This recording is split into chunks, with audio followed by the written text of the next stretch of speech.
Hello and welcome in to Atlantic Union Bank Park here at English Field as we bring you ACC baseball.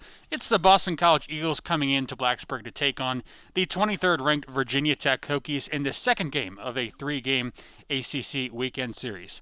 My name is Shelton Moss. I am joined alongside my partner Joe Robinson here with you for 3304 Sports. And Joey, as we discussed in the intro, really the one flaw with this Boston College team is their pitching staff, but this is a baseball team that can really hit the ball well. They get contributions from really all throughout the lineup, and yesterday we saw that in full effect. That's right, Shelton. Yesterday, Boston College came into the game, or actually came into the series after dropping 4 straight games after being swept by Clemson and then losing a non-conference game earlier in the week on Tuesday to UConn, 12-0. So they were looking to get their bats going early, and that's exactly what they did, as they were able to scratch a couple runs early on yesterday, and then basically just good hitting as far as hitting it to where the Hokies weren't. Basically in no man's land, finding gaps, and they capitalized on that and scored more runs and ended up winning 7-3 yesterday. However, Virginia Tech's bats just could not get going, although they did have 2 solo home runs from Jack Hurley and Kevin Madden yesterday, but that was pretty much all the Hokies offense could produce. And Kevin Madden even said in the post-game press conference yesterday, he felt like they kind of staggered their hits, or it was scattered, basically. They would find, themselves with 2 outs in one inning, and then they get a hit, and then, something else would happen, and then they couldn't capitalize on. Basically, like, they just couldn't get on base early on in innings without it being like 2 outs or an out, and then a double play happens, and then, the momentum's gone.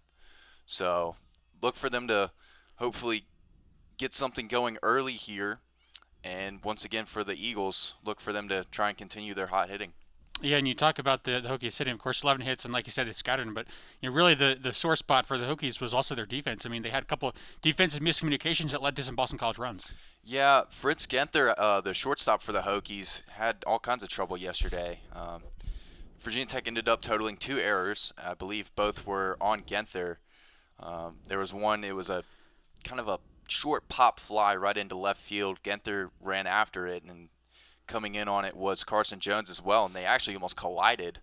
But just miscommunications from the Hokies defense has led to, errors, and then those errors have led to extra runs, and I think that's really what plagued them yesterday as well is, Boston College hit the ball to where they weren't, but also if you have an error or two, that could extend an inning, and, that could lead to 2 or 3 more runs being put up on the board.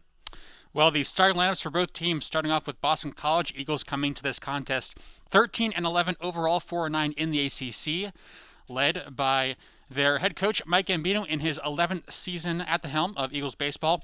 Leading things off for Boston College, it's Brian Dempsey making his 141st consecutive start. He gets to start at shortstop, batting .298 on the season, is the 5th-year senior.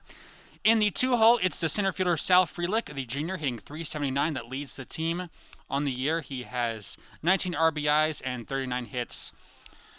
The 3-hole starter is Cody Morissette, a junior, hitting .254. The left-hander will get to start at the second base spot. The designated hitter is Luke Gold, who leads the team with 8 home runs and 29 RBIs, .337 on the year, the sophomore batting right-handed. In the 5 spot, it's Jack Cunningham, another senior, batting .307 with 15 RBIs. The left-hander is a star at first base. Starting over at the hot corner at third base, Vince Cimini, the sophomore, .362 average on the year. The right-hander starting in that 6th spot. Starting in left field, it's Cameron Leary, the freshman, hitting .230 with 12 RBIs on the year. The left-hander will start in the 7th spot. And batting 8th, the left-hander Peter Burns, a junior, hitting .219, another lefty in this lineup. Lots of balance for Boston College in terms of handiness.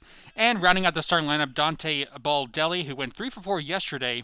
He is a right-hander, the right fielder, and a senior, hitting .320 on the season. A very good lineup for this Boston College team. For Virginia Tech, meanwhile, in their 3rd season, led by head coach John Sheff, they will go with Jack Hurley leading things off in center field, the left-hander freshman, hitting .284 on the year, 13 RBIs. Tanner Shobel gets a start in the 2-hole, the right-hander freshman, .299 average on the year, starting at second base. In right field, it's Gavin Cross, a lefty, the freshman hitting .370, one of the best freshmen in the conference in the ACC so far this year, making his 22nd start on the season and leads the team with 5 home runs. TJ Rumfield gets the start at the 4 spot, the transfer from Texas Tech, another left-hander getting the start at first base, .374 batting average on the year. The 5-hole hitter is the designated hitter Tanner Thomas, senior hitting .256 on the season. And starting at third base, Kevin Madden, the righty sophomore, .283 average on the year, playing over at third base. Carson Jones, a freshman, hitting .243, will get the start in left field for Coach Sheff, another left-hander on the year. Carson Jones with 7 RBIs, making his 9th start of the season. Dane Leonard is the starter behind the dish for Tech. The catcher at right-hander, a freshman, hitting .179 on the year. He will make his 10th start of the season. And rounding out the starting 9 for the Hokies, it's Fritz Ginther, shortstop, batting right-handed. The freshman hitting .203 on the season, making start number 22. So that is the starting lineup for both teams as we have the national anthem ready to play, and we'll get you back in just a moment here on 3304 Sports. It's the Boston College Eagles and the Virginia Tech Hokies coming up from Blacksburg. We welcome you back here to Blacksburg as we are just about set to get underway. ACC baseball between Boston College and Virginia Tech. Hokies come into the contest 13-9 overall and 9-7 in the ACC. Boston College, as we mentioned, 13-11 overall record and 4-9 in league play. Once again, I'm Sheldon Moss. My partner is Joy Robertson. It is a very chilly day here in Blacksburg as we have experienced a bit of a cold front over the past couple of days. Weather 36 degrees, winds 5 to 15 miles an hour out to center field. But Joey, as you mentioned, despite the conditions, a pretty solid crowd here at English Field. Yeah, very solid crowd here for it being a Friday afternoon at 3 o'clock. A lot of students, a lot of parents here. They're all bundled up and, ready to cheer on the home team, which is the Hokies. And, hopefully they see a good baseball game here today. Umpires for today's contest, Jamie Roebuck is calling balls and strikes, Ryan Clark at first base, Ken Fitz at second base, and the third base umpire is Linus Baker. Boston College will lead things off wearing their maroon tops with the gold numerals and white trim along with the white pants. Hokies with those all-white uniforms, the pinstripes, maroon numerals, and lettering, looking very sharp in those all-white uniforms. And we are ready to get this ball game going as Brian Dempsey will lead things off for Boston College, facing off against the right-hander Anthony Simonelli on the season 2-0, making his 5th start with a 4.26 ERA in 19 innings pitched. First pitch from Simonelli is going to be lined off of his body, off his leg. He gets the ball, throws quickly over to first base to make the play. First pitch, first out in a pretty unconventional fashion. Yeah, and you can see him kind of limping around there on the mound. Being the cold weather, a hot shot hit out to you like that and just hits off your body. Your body's already cold enough just pitching in these conditions, and that definitely didn't feel too good for him. Now, luckily, it would appear as though Simonelli was not too bothered by that hot shot, so he delivers to Sal Frelick, and Frelick's going to sky one over towards left field in foul territory. 3 Hokies converging, and not able to make the catch was the left fielder Carson Jones as the ball trickles over down the left field line. It's going to be a slide-in triple for Sal Frelick as Carson Jones just misjudged the angle of the ball. Yeah, that ball looked to be foul there, and it just kind of changed directions and landed in fair territory. And I think Carson Jones caught the sun right there and just couldn't see it and had trouble with it. And once again, Boston College, just like yesterday, already has a runner on in scoring position in the top of the first. Well, of all the games that have ever been played in this sport, I don't know if you could have come up with a more freaky developing start on these first couple pitches. Here's the first offering to Cody Morissette, the junior. It is... it's actually called strike, rather. So 0-1 the counts to Morissette as Simonelli deals with 1 out and a runner on third. Next offering is going to be lined down for a base hit into left field. That will score Sal Frelick. And right off the bat, Boston College strikes with the first run of the game, an RBI single from Cody Morissette. And once again, right there, that ball, that's exactly what the Eagles did yesterday in the game. They just hit those gaps. They hit them to where the Hokies couldn't get to them. And that was just another example of doing the same thing right there, just over the top of Kevin Madden. Can't get to it, and too short for Jones out there and left, and Eagles are up 1-0. Certainly have to credit Boston College for taking advantage of some fortuitous drops.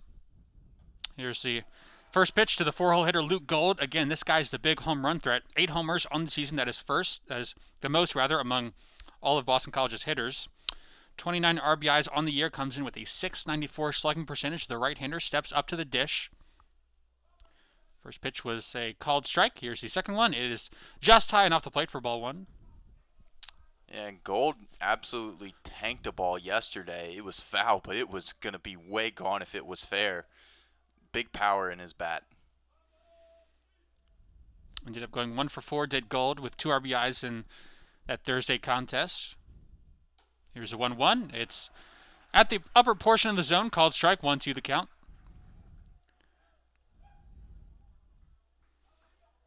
Gold had a 2-run single to right center back in the second inning. And Boston College really got out to a quick start, scored 6 runs in those first 3 innings, and really never looked back. Here's a 1-2. It's going to be tapped softly into center field. Coming in to make the catch is Jack Hurley for out number 2. Yeah, just kind of a routine play right there for Hurley out there in center. He had to freeze there for a minute to make sure it didn't go over his head, as just a line drive shot right to you like that, it can mess with you as an outfielder. You know, having played outfield myself, those are some of the toughest balls to field. Jack Cunningham, the left-hander, getting the start at first base today for head coach Mike Gambino. A senior steps up to the plate, 307 hitter on the year. Simonelli offers the first one. It is just inside, in the opinion of the home plate umpire, Jamie Roebuck. And he starts off the count 1-0.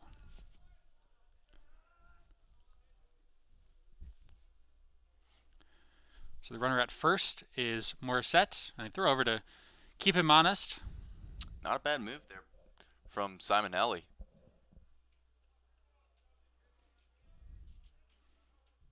And Morissette, by the way, missed 7 games with a hand injury from March 13th to the 24th, so he's back in the lineup and certainly being very productive. Next pitch is fouled off over to the screen.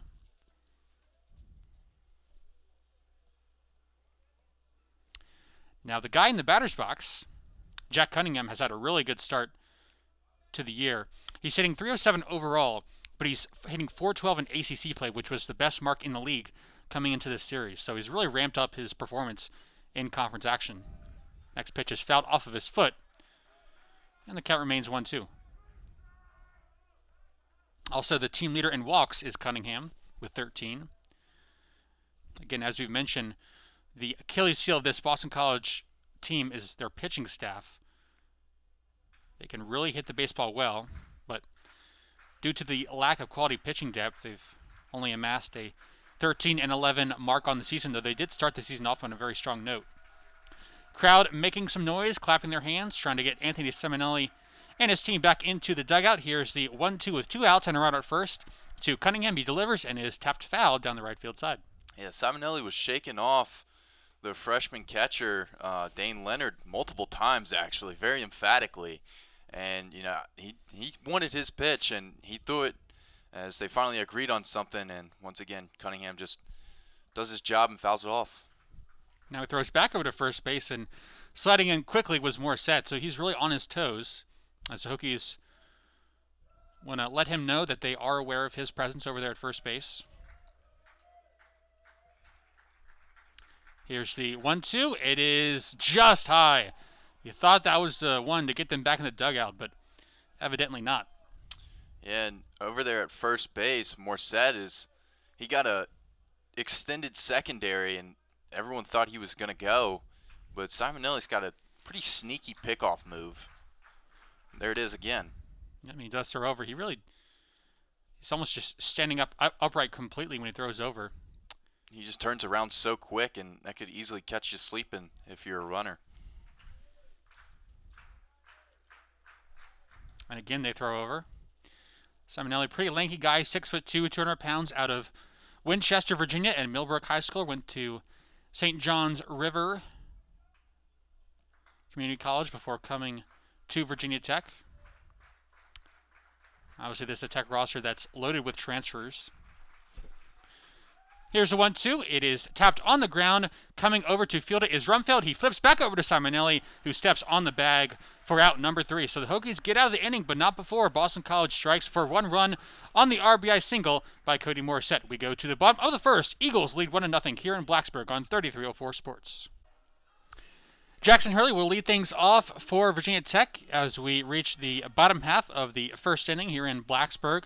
Hurley, the freshman center fielder, hitting .284 on the season with 4 homers and 13 RBI, slugging .500.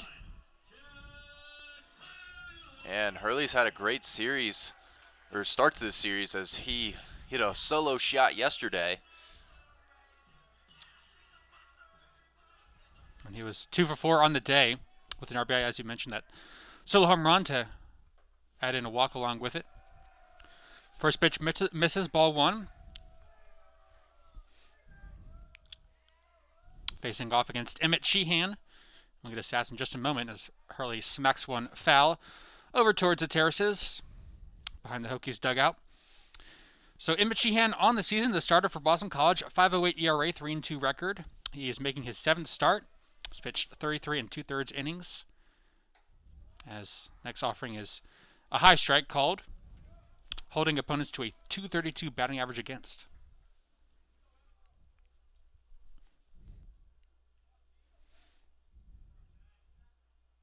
So 1-2 to Hurley. Misses just off the plate as it was tailing away. And for Sheehan, he's a guy who really has developed a reputation as a workhorse. 5 of his last 6 starts have gone at least 6 innings pitched. Hurley lines another one foul into the screen. His last start against Clemson was a 9-3 loss for the Eagles back on March 27th.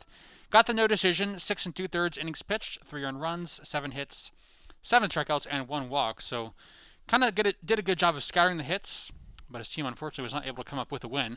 Another 1-2 for Hurley, misses high. Yeah, and one thing you mentioned, the pitching of Boston College, both of their starters in both of these 2 games have had ERAs above 5 coming into the games. And that one actually hits Hurley as it bounced. It bounced about 50 feet from where it was thrown, and Hurley got hit in the leg. He's just going to try to run it off as he gets a nice round of applause from his teammates in the dugout. He pulled a Neymar flop right there as the ball skipped off the turf, hit him right in the ankle. He just kind of laid there for a second and kind of worried a lot of people in the crowd, and all of a sudden just gets up and sprints to first. Just like, I got you. Yeah, just try to run that one off. It's quite rare that you see a pitch hit a better where it hit the turf or the dirt first.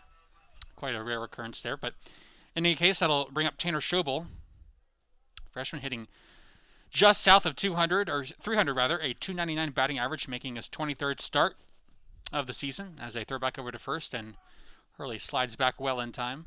But going back to what I was saying about the Boston College pitchers, yesterday Mason Pelio came into the game with a 6.5 ERA and pitched well for the Eagles. Pitched very well, actually, as he only gave up 2 earned runs to the Hokies. And, once again, Emmett Sheehan comes into this one looking to do the exact same thing that Pelio did yesterday. Throw over again. He's back in time.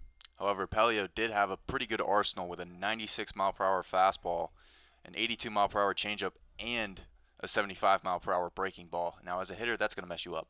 Certainly so. Hard to get the timing right for that one. Offering from Sheehan, misses high and away. Pelio went 6 2/3, struck out 5, walked 2, or allowed 8 hits. But like you said, Joey, they scattered the hits pretty much all game. The Hokies just couldn't really get the right break at the right time. Here's the next offering. It is skied high in the air, and backing up the left fielder, Cameron Leary, he sees the ball and makes a catch just shy of the warning track and gets it back in for the first out of the inning. Yeah, and I believe the left fielders have the sun right in their eyes. So we saw it in the first inning with Carson Jones out there having trouble with a pop fly, and Leary didn't look as comfortable getting under that one as he should with it being kind of a routine pop-up. So maybe that sun's going to be a factor out there in the outfield. Like you mentioned, there are very few clouds out in the sky right now, but Obviously, the sun's certainly a major factor. So Gavin Cross steps to the plate. Again, they throw back over to first, and Hurley slides back in. And one thing we might see from Hurley is possibly a stolen base here, as he loves to get happy feet over there at first, and he does have some wheels. Gavin Cross, a .370 hitter on the year, 5 homers, 17 ribbies. First pitch sails way high. That was probably about 3 feet above the top of the strike zone. Cross was a 2020 collegiate baseball freshman All-American. Started all 16 games played in that COVID-shortened season. And he has hits in 11 of his last 12 games coming into this one. Next offering, again, this one sails wide. And with that, the catcher for the Eagles, Peter Burns, will come out to have a chat with his thrower, Sheehan, as he's just trying to get him a little bit settled down here. He's missed pretty badly this last couple pitches. Yeah, and you can't miss too much against Cross, who is actually leading or is tied for 4th right now in the ACC in batting average. So definitely one of the better hitters here in the conference, and Sheehan's going to be in for a battle. Comes in on a modest 4-game hitting streak, does Cross. Here's the delivery. Again, it's high. And Cross wisely takes it. It is a 3-0 count. Pretty dangerous situation, obviously, to a power hitter. Cross also leads the Hokies in home runs on the year with 5. And finally, Sheehan manages to find the strike zone with a fastball right down Broadway. Back on March 26th, Cross had 4 RBIs against Pittsburgh, including a 2-run homer to help the Hokies win that game and ultimately sweep the Panthers on the road. Swing and a miss there from Cross this time, and it is a full count now, 3-2. And with that swing, Cross was looking to make it 6 on the season, as he was swinging for the downs right there. Certainly can't fault him. Up 3-1 in the count, first inning. Might as well take your hack. The old saying, swing hard in case you hit it. Here's the payoff pitch from Sheehan to the left-hander Cross. He swings and fouls it off just in time. As the runner Hurley was going to second, he pretty much had that bag stolen. Wonder if they called the hit and run right there.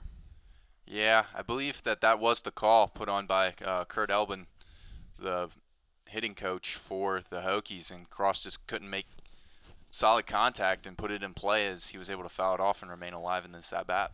So we'll do it all over again. Payoff pitch, 3-2, 1 out here in the bottom of the first. Eagles lead the Hokies 1-0. Here's the pitch. It's swung on and missed as Gavin Cross is set down on strikes, and Sheehan does a nice job coming all the way back from down 3-0 in the count to get the strikeout. And Gavin Cross is walking back to the dugout as he kind of looked back at Sheehan like, okay, I see what you're bringing here, but next time I'm going to get you.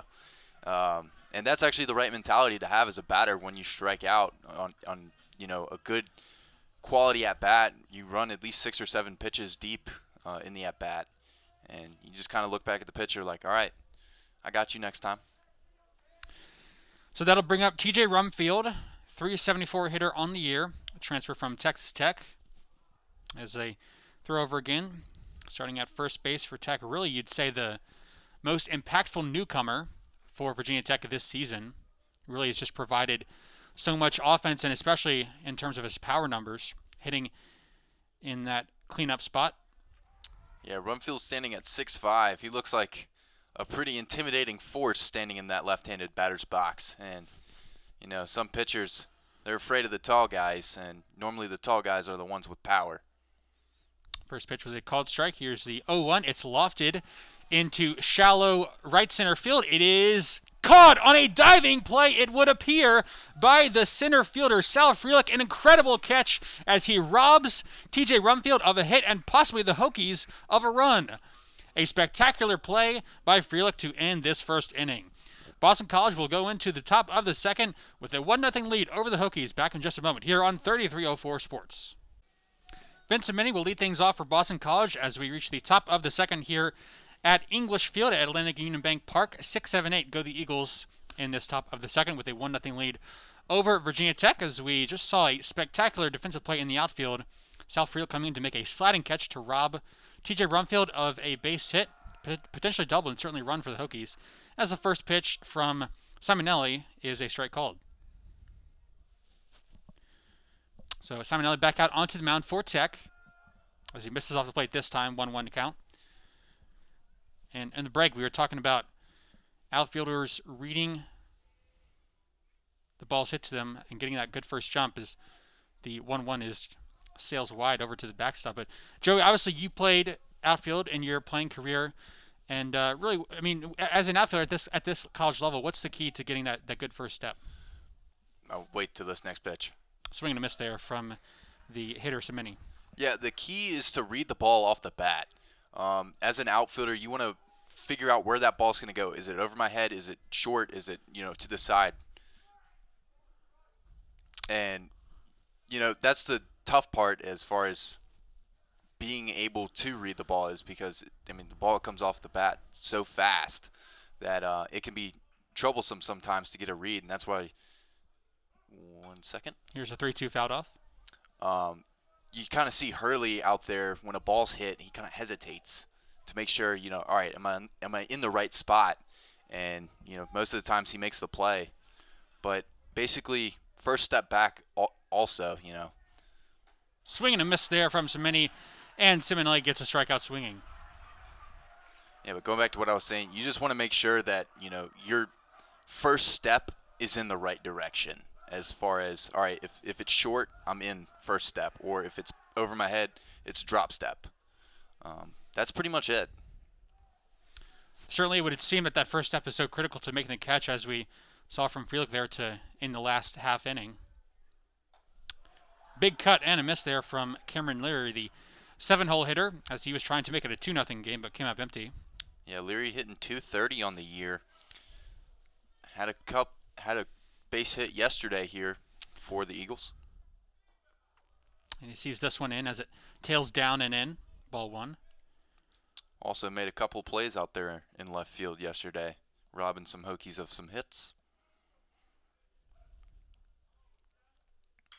This one is smacked through the middle of the infield past the diving Fritz Ginther over there at shortstop. He was playing on the overshift, had to come back and get that ball. If this game was being played a few decades earlier, that might have been a simple ground out. But in today's game with the shifts, Ginther just unable to get to that one, and it is a base hit for Cameron Leary. And once again, we see the Eagles exploiting those holes in the Hokie defense. Ginther did all he could to get to that one, maximum effort, but they're just finding these gaps within the Tech infield, and they're sneaking by the infielders for base hits. That'll bring up Peter Burns, batting in the 8th slot, 219 hitter, the junior. First pitch is going to be roped into deep right field. That ball is back. It is gone. As Gavin Cross could do nothing but watch it. It's a 2-run homer for Peter Burns, the catcher, doing some work for the Eagles in that 8th spot. And the Boston College Eagles have opened up a 3-0 lead here in the top of the 2nd.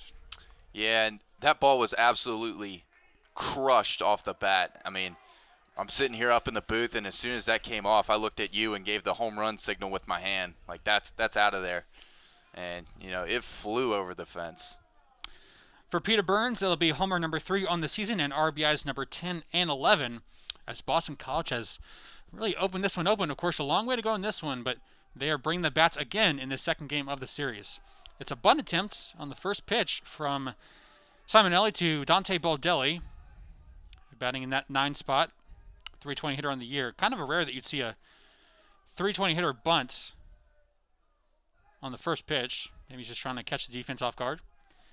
Here's the 0-1. It's down Broadway, strike 2 called. Well, you mentioned that, and as we've seen from the last hitter, that Boston College can play the long ball too, but they can also play the small ball.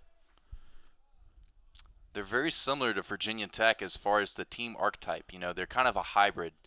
Virginia Tech can hit the long ball, but they can also play small ball when they want to. Same with Boston College. Really, long ball, small ball, just good baseball here from the Eagles. Next offering, sails high. It's a 2-2 count now to Baldelli. Getting the start in right. Senior on the year with 2 homers and 12 RBIs to his name. 409 on base percentage. Swings and a miss for strike 3. And that's 2 outs in the inning as Simonelli gets back in the K column. Yeah, Simonelli needed that one to kind of keep that confidence up a little bit after giving up the 2-run shot to Burns, and that'll definitely help you as a pitcher. Really, it's been feast or famine for the Hokies hurler today. He's got 2 strikeouts now, both swinging, but he's also given up lots of hard hits. By my count, About 4 hard-hit balls so far for Simonelli in the field of play. And another Boston College hitter squaring to bunt with 2 outs. Yeah, that was Dempsey. Dempsey who squared up on the first offering. Next delivery. Misses away. It's a 2-0 count to the leadoff hitter, Brian Dempsey. First time up, he grounded out to the pitcher. That was the one that ricocheted off of Simonelli's leg, but he managed to corral it and throw over to first in time for the out. This one is going to be softly hit over to second base. Tanner Shobel has it, and he flips over to Rumfield at first to record the third and final out of the inning. But again, Boston College doing damage this time with the long ball. A 2-run homer from Peter Burns puts the Eagles on top 3-0 as we go to the bottom of the second here on 3304 Sports. We begin the bottom of the second inning with Boston College leading the Hokies 3-0 here at English Field. And leading things off for the Hokies in their half of the second inning is the designated hitter Tanner Thomas, a .256 hitter on the year, making his first plate appearance. First pitch is a called strike from Emmett Sheehan.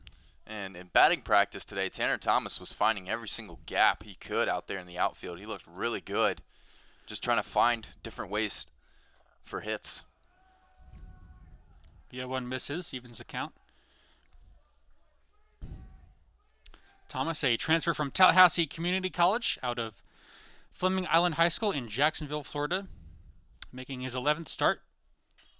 He's going to tap one softly over to the pitcher Sheehan, and he'll just flip underhanded to first base to record the out. So 3 pitches and an out for Sheehan.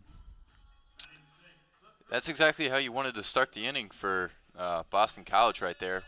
1 batter, 1 quick out, and there you go. But now you do have to be careful here with pretty good amount of Virginia Tech hitters coming up here in the lineup. And the first one of those will be Kevin Madden, third baseman, coming in with a 6-game hitting streak over that time frame, hitting 9 for 26 for a .346 average. First pitch is a called strike to Madden. And he absolutely parked one yesterday off of Mason Pelio. That was for his second homer of this young season. Next pitch is high and tight. Madden was also arguably Virginia Tech's best hitter in the 2020 season for the COVID-shortened season. Had 3 home runs and was hitting well over 300. As he calls time. And it's certainly true, this guy, Kevin Madden, has been a mainstay in the Tech lineup for the past couple seasons. And really, the hitting has never been in question. It's just the defense this year just hasn't quite been there. As Sheehan gets that one to sail in for a called strike. Madden didn't like that call as he's shaking his head as he steps back into the box. Here's the 1-2, swung on and missed on a bit of an excuse me swing. Madden kind of looked unsure on that one. He didn't really come around fully, but in any case, it's a swing strikeout and out number 2 in the inning. Once again, quick inning here. Sheehan's making it so far as just getting through the lineup here and getting his team back up to the plate. And if you're the Hokies, you need to find some sort of offense here. Here's the left fielder Carson Jones, first pitch called strike at the top of the zone. That was such an unsure swing from Madden. I'm thinking that right now Sheehan just kind of has a Tech hitter swoon right now, because if you swing that unsuredly, it's probably a sign that you don't know what's coming. Well, the type of swing that he had and the way that he hesitated, it was almost like he meant to check, but just his muscles, like sometimes it happens, like, all right, I'm going to check, but then really the bat just kind of follows through. And you're like, well, didn't mean to do that. Carson Jones swung and missed at the second to last pitch, and next one is well high for ball 1. So it's a 1-2 count to the 7-hole hitter for the Hokies. Carson Jones starting in left field, the left-handed freshman. Another pitch sails high. It's 2-2. And if you're Sheehan, you got to be careful with those high curveballs right there. Is if you leave one hanging, Carson Jones hit his first home run of his career on Sunday, and he might hit another one if you leave another one hanging. Here's a 2-2. It is going to be skied high into shallow right center field. Coming in is the right fielder, Dante Baldelli, and he makes the grab for out number 3. So 1-2-3, go the Hokies in the bottom of the second, still trying to get the bats going as Boston College is out to a quick 3-0 lead. Back in just a moment here from English Field in Blacksburg. Back here for the top of the third, Boston College with a 3-0 lead over the homestanding Virginia Tech Hokies. Yesterday, the Eagles got out to a quick lead, scored 6 runs in the first 3 innings, and Joey, we talked about the importance of getting off to a good start. That's not been the case today. It wasn't the case yesterday, and really this is a big inning for Simonelli to try to limit the damage and get his team back in the dugout because things aren't looking good too much right now. Yeah, if you're Simonelli, you want a quick 1-2-3 inning right here. You can't give up another run or two here to the Eagles offense, who has just been on fire in the past day and at the start of this game as well. Sal Frelick will lead things off for Boston College. First pitch is in the turf. It's ball 1. Frelick standing in the left-handed side of the box. Sees the 1-0 from Simonelli. Again, this time misses outside. 2-0. So far, it's not a good start for Simonelli. 2 straight balls on one of the better hitters, actually the best hitter on Boston College team. This one's going to be softly tapped over to third baseman Madden, and it comes in just about 3 or 4 paces to his right and makes the easy catch for the first out of the inning. Well, forget about the count. I mean, if you can get a guy to do that, then there you go. Easy put out there for Madden, and now Virginia Tech is going to, well, Kevin Madden's going to switch positions and is now going to play shortstop as Fritz Genther's now going to play directly behind second base.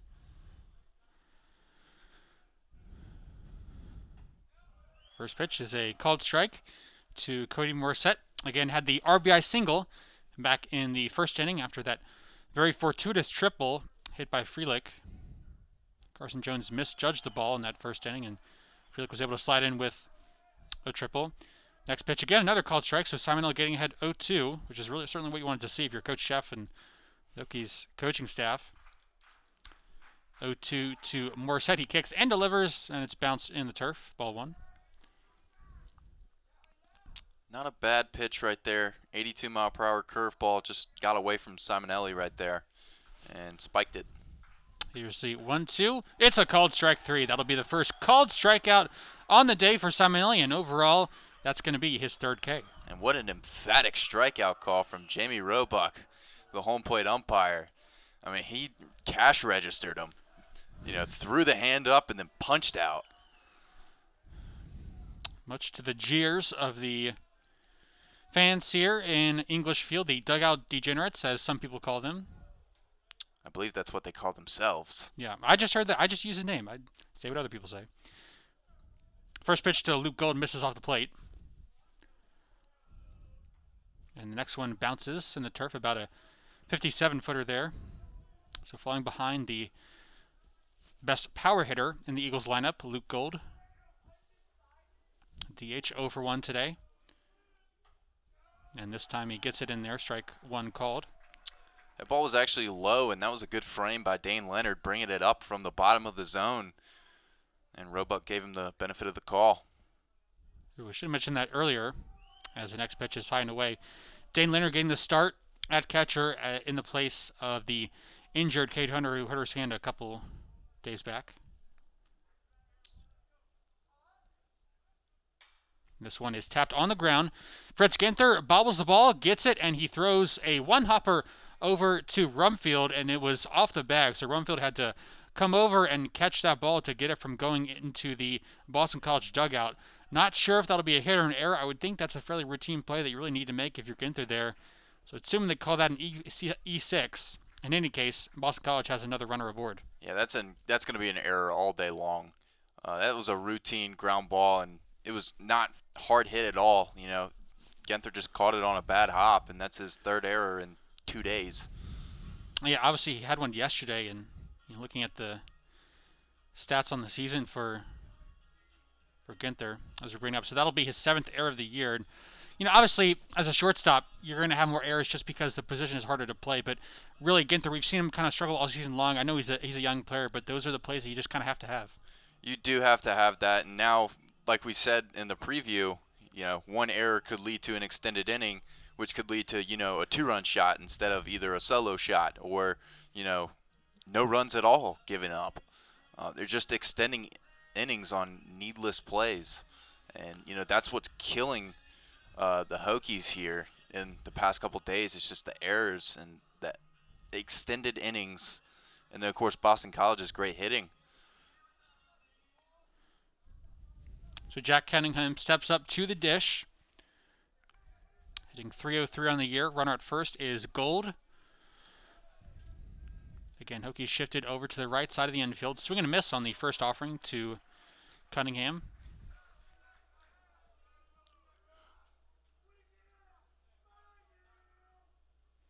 Again, Cunningham has really ratcheted up his hitting in league play.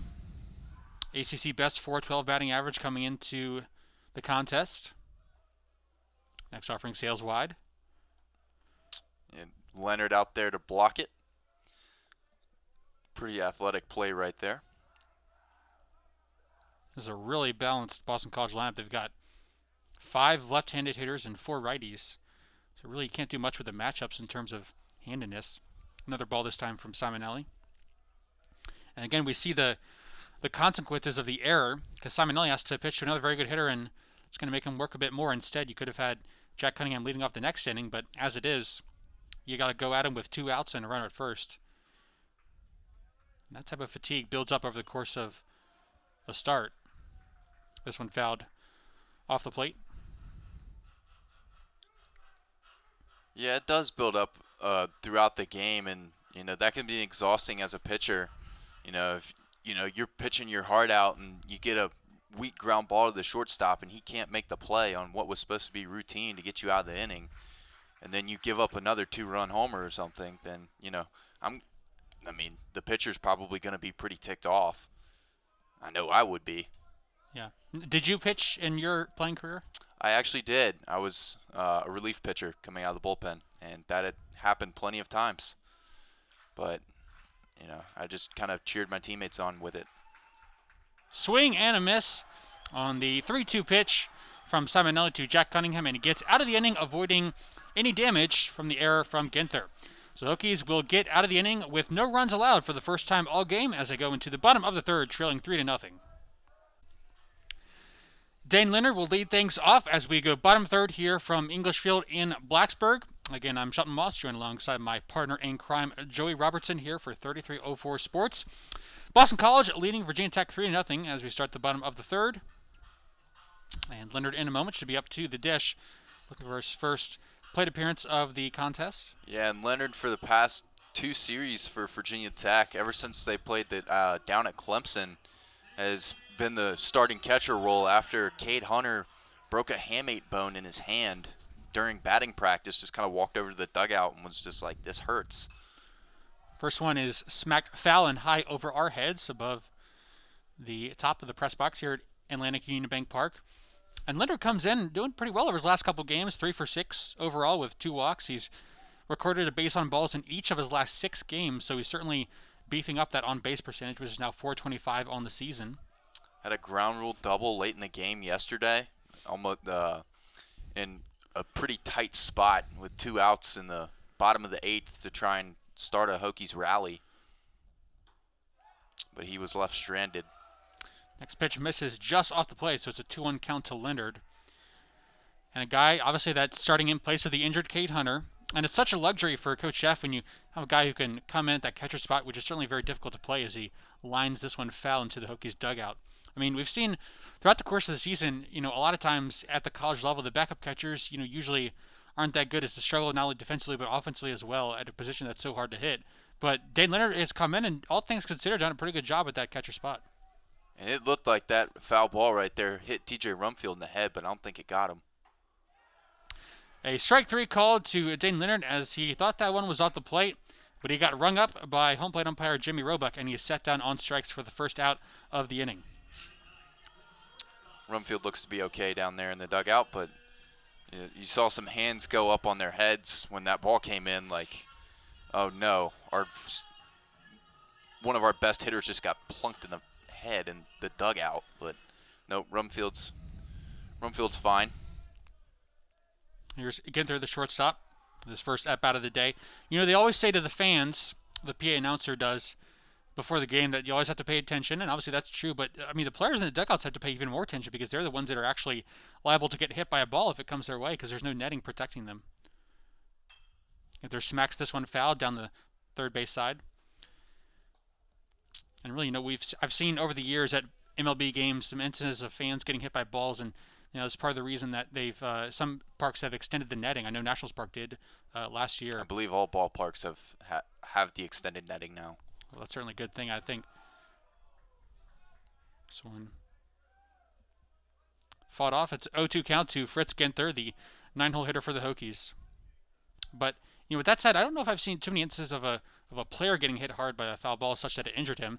Swing and a miss there from Fritz Ginther, and he is set down on strikes. First 2 outs of the inning via the strikeout for Emmett Sheehan, who's really starting to settle in. Yeah, and on that swing right there, Ginther was really late. Like, the ball was hitting the mitt of the catcher, Peter Burns, and Ginther was midway through his swing. So he blew that fastball right by him at 94. Yeah, you wonder maybe if the speed is just kind of giving the Hokies some trouble here. Here's Jack Hurley, the leadoff hitter. Second at bat, first time around, Hurley got hit by a pitch, so I should say it's his second plate appearance officially. And the first pitch is a called strike. Sheehan delivers, and this time it's just high as Hurley offered momentarily but managed to hold the bat back. As he calls time, Sheehan working very, very quickly. It's been a pretty fast-moving game overall. Now pitch number 43. It's a called strike as it drops in. Nice breaking ball there, 1-2. And we saw this with Mason Pelio yesterday, but once again, Sheehan's working very quick, his tempo on the mound. Very, very fast, and Jack Hurley's the first person I've seen do it, is call time. And Hurley's going to line one into right center field. That ball is down for a base hit. It is cut off by the center fielder Freelick, and he will get that ball into second base quickly as Jack Hurley checks in on base for the second time today, and the Hokies trying to get some 2-out rally going here, down 3-0. Yeah, and going back to what I was saying, when a pitcher's moving really fast, gets the ball back from the catcher, resets, ready to fire, like as a batter, you want to disrupt that rhythm. You want to disrupt that timing. And the best way to do that is call time. The ump's going to give it to you, step out, mess with the rhythm, and that's exactly what Hurley did, and look what happened. He gets a single. That was also the first hit of the day for the Hokies, so the no-hit bid from Sheehan is now broken up, and that'll bring up Tanner Shobel. The old FP Santangelo. There goes the no-hitter. Yep, I just had to mention that because I know FP is certainly one of my favorite color guys in baseball, and he always says after each hit is recorded, regardless of when it occurs in the game, there goes the no-hitter from his old manager, Felipe Alou. Here's the 1-0 to Shobel. Sheehan delivers. It's grounded hard to the third baseman, Semeni. He fires over to first base well in time for out number 3. So a little bit of damage there, just one single, first hit of the game for the Hokies, but Sheehan manages to get out of it. Hokies trailing 3-0 as we go top of the fourth here from English Field. Back in just a moment here in Blacksburg. Top of the fourth we go here from English Field. Boston College leading Tech 3-0. And leading things off for the Eagles is Vince Semeni, the third baseman, 0 for 1 on the day. Struck out back in the second inning for the Boston College. And Simonelli back out onto the mound. The day so far for Anthony Simonelli, the right-hander, 2 earned runs, 3 overall. Now in his fourth inning of work. Has 4 strikeouts and no walks to his name. 51 pitches coming into this frame. Yeah, for Simonelli, it's been a solid start. You've given up a couple of long base hits, and of course you gave up the 2-run homer. But other than that, you've been pretty solid. Tallying at 4 strikeouts. I mean, not your greatest outing, but also not your worst. Here's a 1-1 as the last pitch was bounced on the turf. Simonelli kicks, delivers. It's high as Leonard went up to reach that one. 2-1 the count.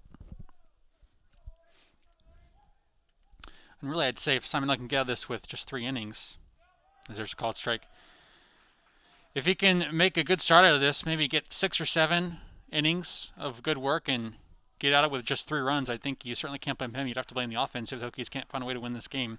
Here's the 2-2. It's low and away. They appeal to first base. Hitter Semeni did not go around. I mean, in game 1 of the series yesterday, Alford threw 3 or 4 innings and didn't really get settled in, but then Ryan Okuda came in out of the bullpen and, pitched the rest of the way for the Hokies, just to save arms, and he ate up innings. I mean, did really well, and he only gave up one run after he came in from the pen.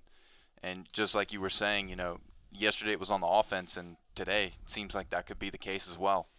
Well, the payoff pitch to Zemini missed low and away, so he draws the base on balls. Leadoff walk for the Eagles, and that'll bring up the lefty Cameron Leary. Had a hit and scored a run back in his first plate appearance on a very hard-hit ball. First pitch is going to be roped tightly down the right field line and foul. And looking into the crowd, there is a guy right at the edge of the Virginia Tech student section with leopard pants on and a Fruit Loops hoodie. Now I see it. I mean, it's kind of hard to miss it, Shelton. Yeah, well, he was standing up, so I get a better view of it, but that's quite a fashion statement. Trendsetter. Yeah, trendsetter. Simonelli takes a long look in, now comes set, sets at the belt, kicks and delivers. It is tapped right back to him. He fields it, thought about going to second, but decides to take the safe out at first base, and he does just that. So it's going to be a out for Leary, and advancing to second is the base runner Zemini. And you got to be careful here if you're Simonelli, as last time Burns stepped up to the plate here for the Eagles, he parked one for 2 runs over the right field wall. Indeed he did. It was his 3rd homer of the season, and that's really been the big difference in this contest.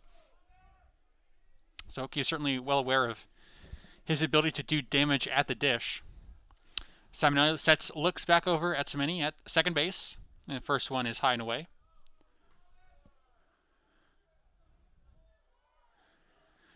If I had to guess, I'd say about 300 or so in attendance for this one. Second game of a 3-game series here on Easter weekend.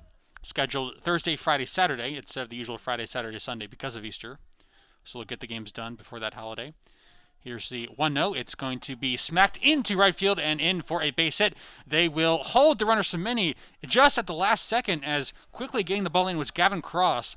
So a good job by the Hokies defense to get the ball back in and hold Zemini over at third. Yeah, if they wouldn't have held Zemini and he would have kept going, Gavin Cross had him nailed at home. Cross was actually earlier in the week ranked by Baseball America as the number 23rd best outfielder in college baseball right now.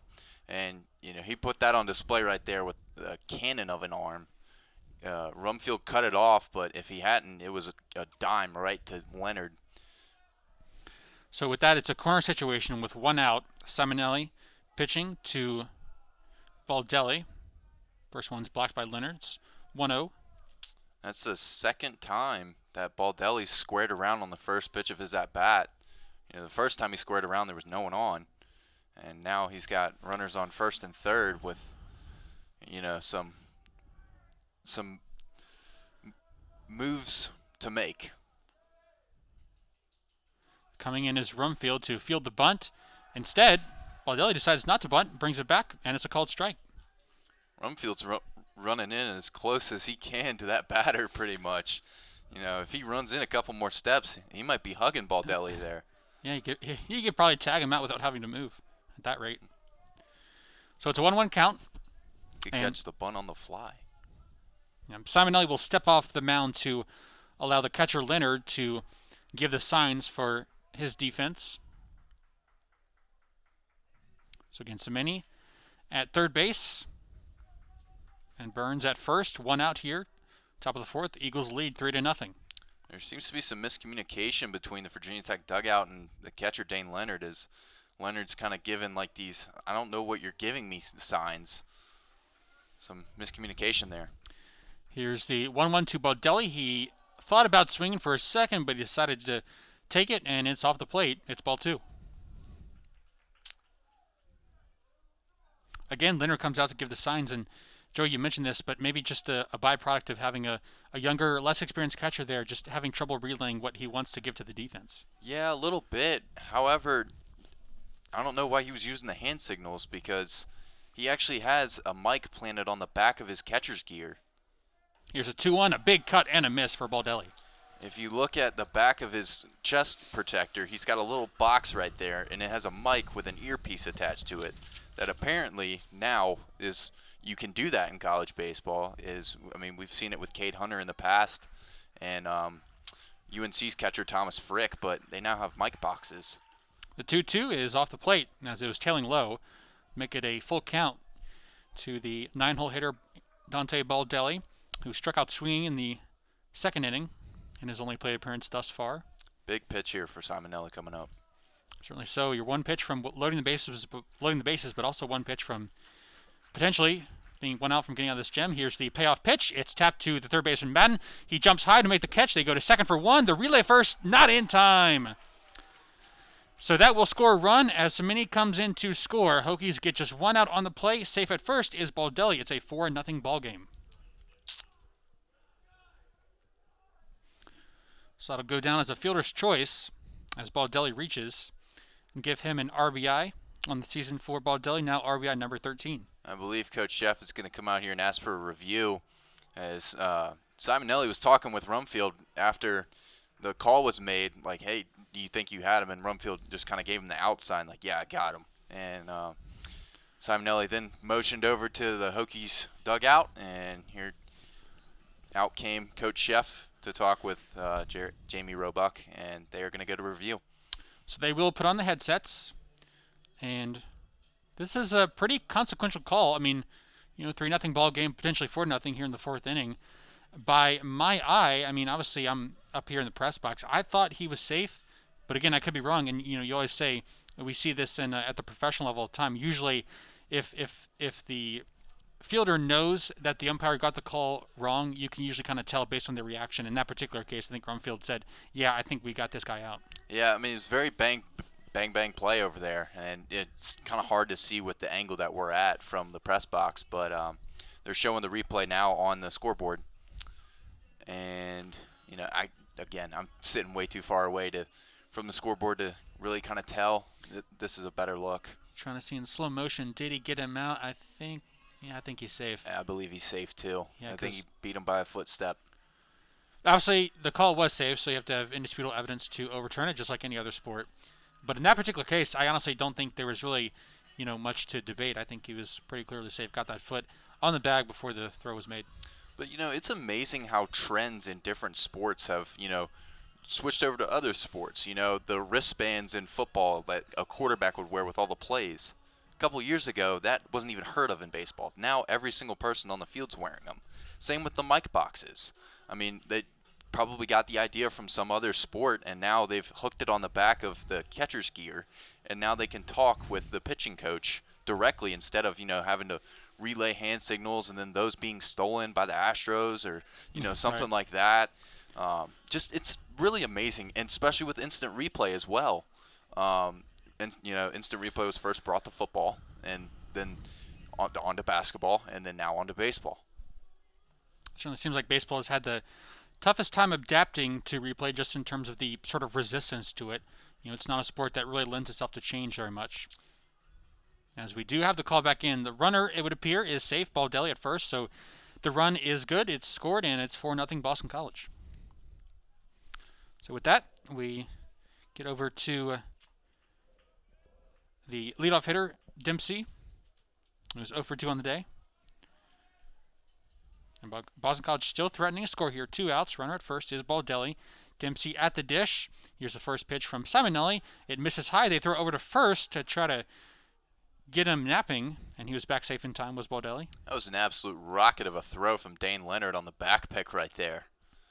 And Rumfield did a great job getting his body in front of it as well, and in good position to tag him. Just Baldelli got back sooner than... Baldelli's going and missing the ball is Leonard. It just gets right through his wickets, and he doesn't know where it is. Now he's alerted to it. It goes all the way to the backstop. And with that, Baldelli's just going to trot over to third base. So Baldelli gets 2 bases off that miscue from Leonard. Initially had the base stolen, and it got through the wickets of Leonard, and he just trampled it on over to third. And as a catcher, if you ever lose sight of the ball, you have to turn your whole body around, whip off the mask and the headgear, figure out where the ball is, and it just took Leonard so long to get that. I mean, Baldelli slid into second base, and Leonard still had no idea where the ball was. It was already by him rolling to the backstop. If Leonard whips off his mask sooner, then he probably could have located that ball and at least saved an extra base or an extra 90 feet, and maybe Baldelli's still standing on second. Next pitch was a called strike on the outer half, 2-1. And that was the 70th pitch of the day from Simonelli. He offers again and bounces this one in the turf. Leonard does a nice job blocking it. And obviously, as a catcher, you're going to have some mistakes like that. But like I said, that's just the end result of having a guy who's, hasn't got a ton of experience, pretty young, just making some rookie mistakes. There's a 2-0. It's going to be hit on a 3-hopper to the shortstop Ginther. He fields it cleanly and fires over to first to Rumfield to record the third out. So Boston College again getting on the scoreboard with a fielder's choice from Dante Baldelli scoring Semini. Eagles lead 4-0 as they expand upon their advantage here in Blacksburg. Back in just a moment here on 3304 Sports. Back here as we start the bottom of the fourth inning. Virginia Tech trailing Boston College 4-0. As Hokies go 3-4-5 in the lineup, Gavin Cross, TJ Rumfield, and Tanner Thomas, the do-ups in this home half of the fourth. As Cross gets set to lead things off, seeing the first pitch from Sheehan. He swings and misses, takes a big cut, and comes up empty-handed first strike to Gavin Cross. Yet another late power swing from a Hokies hitter, as Sheehan's just been blowing his fastball right by the Hokie hitters. Tech has just one hit on the day. That was a single from Hurley back in the third inning. And Cross didn't like that one either. Nope, that was a called strike, so he falls behind quickly, 0-2. Sheehan sets at the neck, and he sails this one high. One thing about Sheehan is he's like in the middle of his motion, he kind of pauses. You've seen guys like Clayton Kershaw do that, where they're bringing their leg down, and then they kind of pause before they go. And Sheehan kind of does the exact same thing. Here's 1-2 to Cross, and he swings and misses on a pitch that was way high and way out of the zone. Strike 3. He's down on strikes. And Cross once again is kicking himself going back to the dugout after swinging at that high fastball. And that is his second strikeout of the afternoon. Now 0-2 is the Hokies' 3-hole hitter. That'll bring up Rumfield. Seems to me that Virginia Tech left all of their offense in Pittsburgh. Yeah, it's just crazy. We talk about the inconsistency of Boston College, but Hokies have been pretty inconsistent in their own right. You thought they were going into the right direction with that sweep of Pittsburgh as first pitch is high. But, coming to this one, they just sort of have kind of fallen flat. They obviously started off the season very good, did the Hokies, beating UNC 2 out of 3.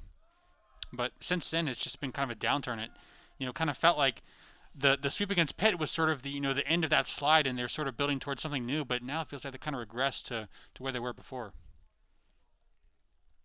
Here's the 2-0 to Rumfield. He sees it in all the way, strike 1 called.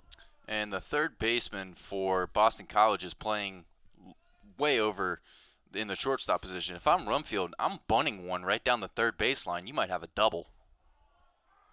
This one's another called strike, inner half of the plate. The closest fielder to third base is at least 10 to 20 yards away from the bag.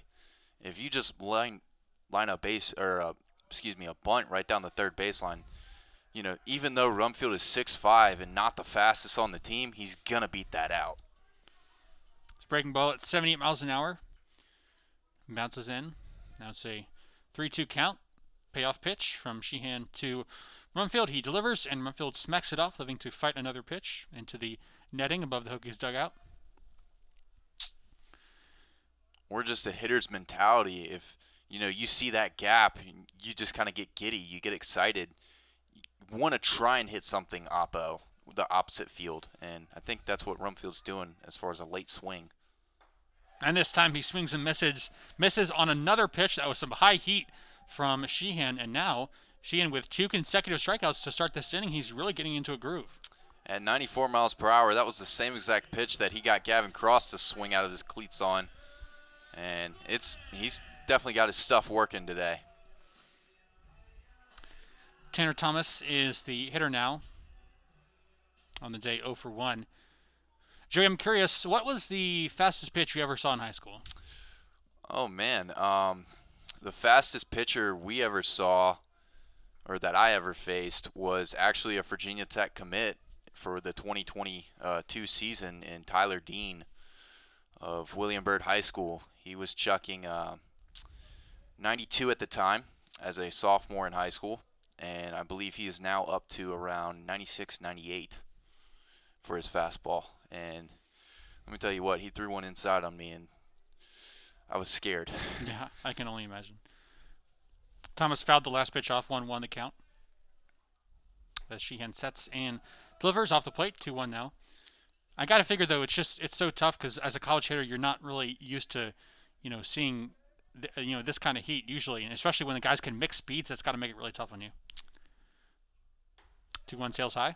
Yeah, I mean, for the second straight day in a row, Virginia Tech seeing a pitcher that's throwing 95 to 93 around that fastball range, and same with Pelio. He was 95 to 96 yesterday, both with wicked off-speed pitches at like 70 to 72 miles per hour in Sheehan, and then 75 yesterday in the form of Pelio.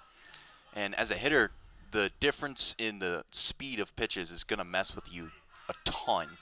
If he throws that fastball high at 94 and then throws a curveball in the dirt at 72, that's definitely going to mess with your timing because, all right, I'm thinking fastball. Oh, snap, it's a curveball. I got to hold back. And then sometimes he can just get a swing off of that. Well, Tanner Thomas drew the base on balls as the throw-in pitch was high and away. So first free pass issued by Emmett Sheehan. He's now pitching to Kevin Madden. 0-for-1 today. After seeing Peter Burns throw out 4 runners yesterday in Game 1, I would have said Tanner Thomas to steal here, but Peter Burns just has such a good arm. And Madden will smack that one into center field past the diving reach of the second baseman Morissette. So a base hit for Kevin Madden, only the second base hit for Virginia Tech today, and now they have something going here with 2 outs in the inning.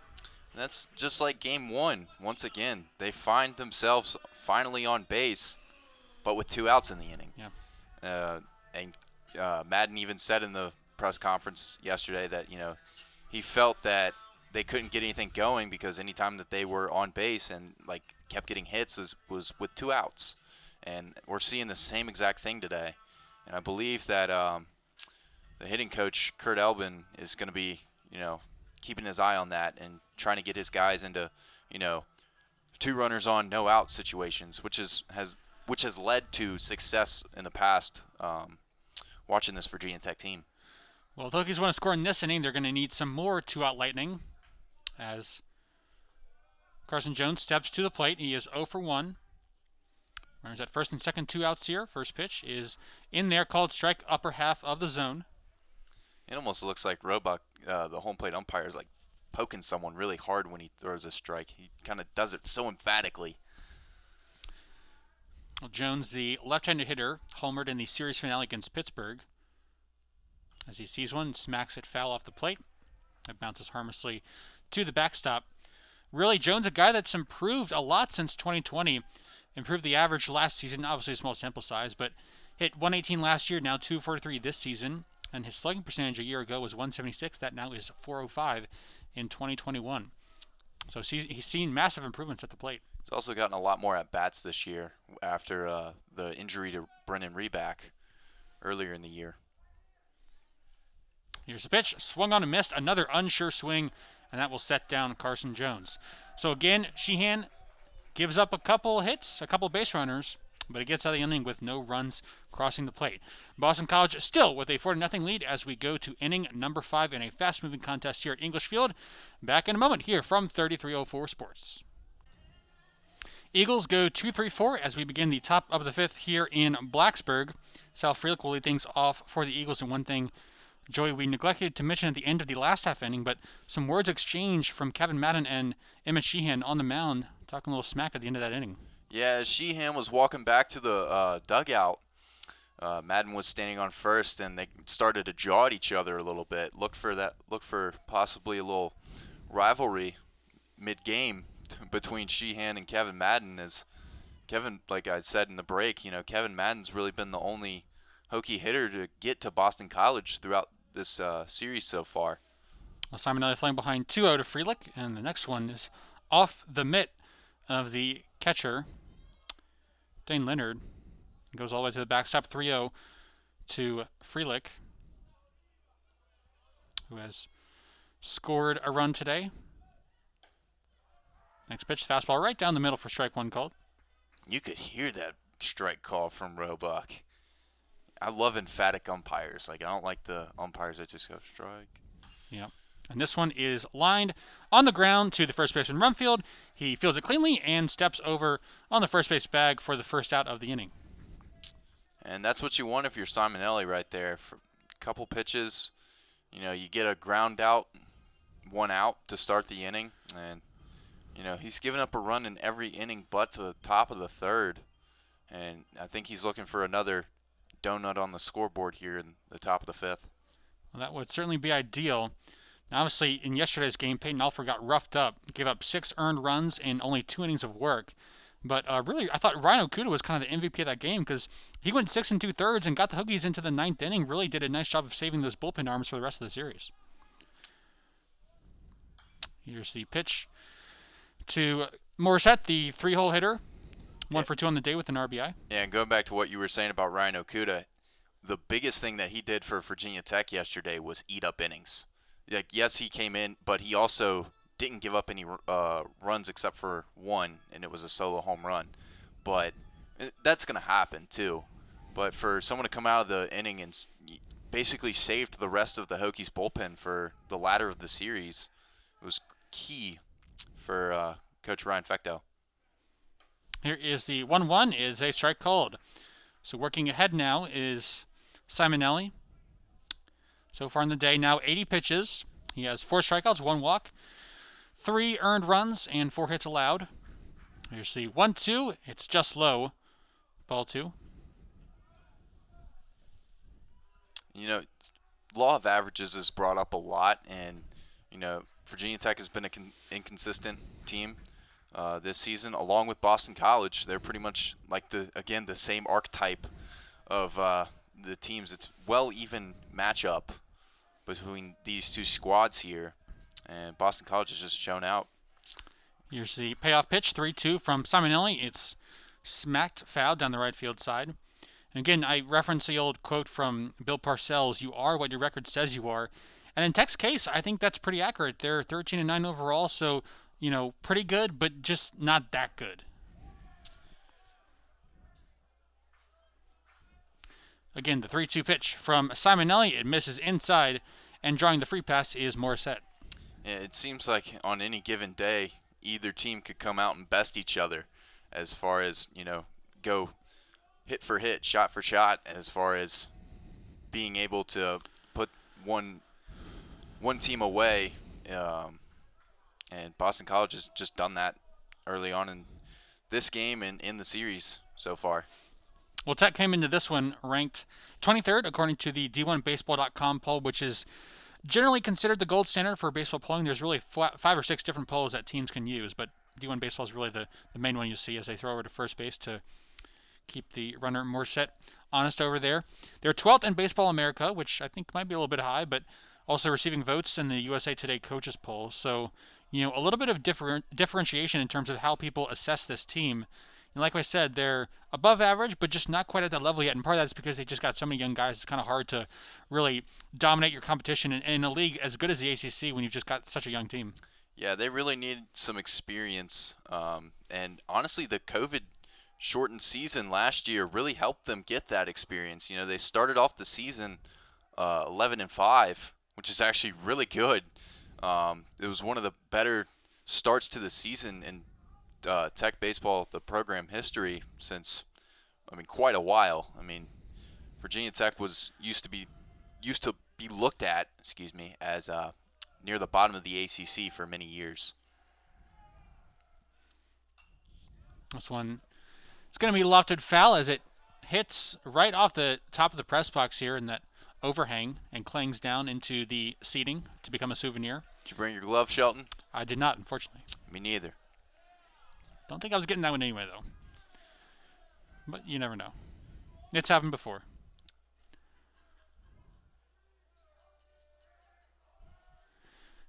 Here's the pitch. Another one smacked foul. And again, you're talking about last year's team. I mean, obviously, one guy you had was Nick Vidison, who's injured this year, still working his way back. Hopefully, he can come back next week or certainly sometime soon.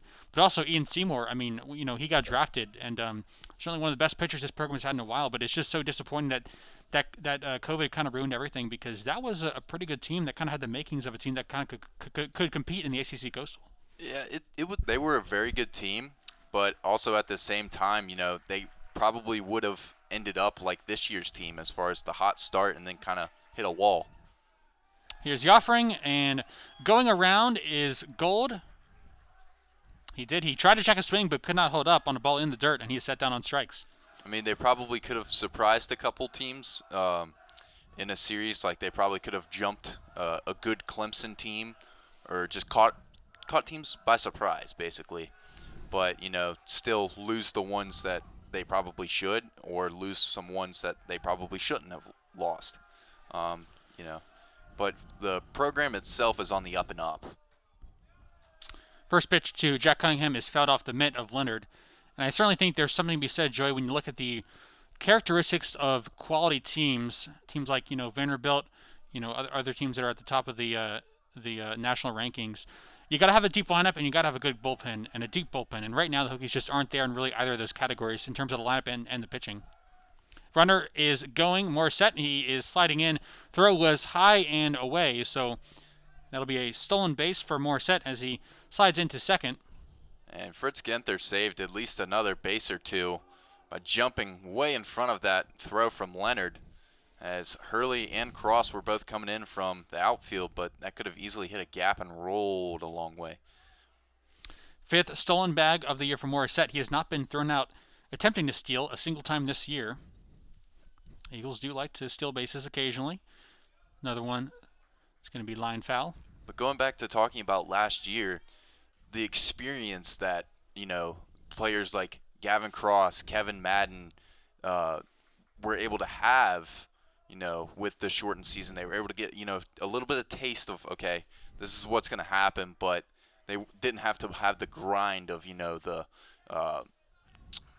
30-game series or 30-game season, that they do this year. Here's the 1-2 offering. It's strike 3 called. So Simon Elliott comes back to get the strikeout, and he does not yield a run in the top of the 5th. As we go to the middle half of the inning, and Joey Robinson will take over on play-by-play. Hokies bats have work to do, trailing by 4. Back in just a moment here from English Field at Atlantic Union Bank Park. Welcome back to English Field here in Blacksburg, Virginia, as the Boston College Eagles lead the Virginia Tech Hokies 4-0 here at the start of the bottom of the 5th. And stepping up for the Hokies is going to be number 41, the catcher, Dane Leonard. Leonard had a clutch RBI ground rule double in Game 1 yesterday. Here's the first pitch. Strike 1 right down the middle. Really, I think the key for Tech right here is you just got to get something going to start the inning.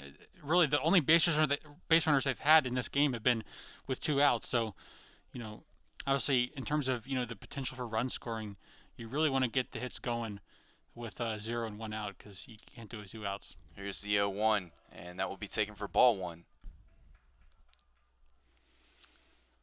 As Sheenan will work his hurry-up tempo, as here's the 1-1. Strike 2 on the curveball on the outside part of the plate, and Leonard took it. Leonard, another one of those transfers from Des Moines Area Community College out of Spring Green, Wisconsin. The 1-2. He checked his swing, appealed down to the first base umpire, Ryan Clark, and he says he did not go. So 2-2 count now to Leonard. Good job managing to hold up there. Hokies have really been swinging the bats, but they just haven't really been able to come up with much against Sheehan. Here's the 2-2, and Leonard will take it high for ball 3.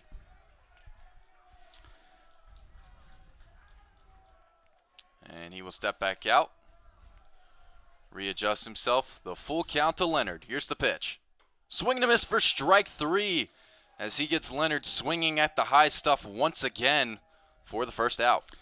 I mean, that looks to me like 4 straight strikeouts, all swinging off the same pitch, that out pitch for Sheehan, the high fastball that's high and away. I mean, none of the Hokies hitters, even some of their better hitters, have been able to get to that. I mean, it's just been, sheer overpowering from Sheehan today. I'm really impressed with his stuff. And now there's going to be a pinch hitter here for the Hokies in the form of Lucas Donlin, pinch hitting for Fritz Ginther, as he will step into the right-handed batter's box. And Sheehan will look in. Here's the pitch. And he will take a curveball for strike one.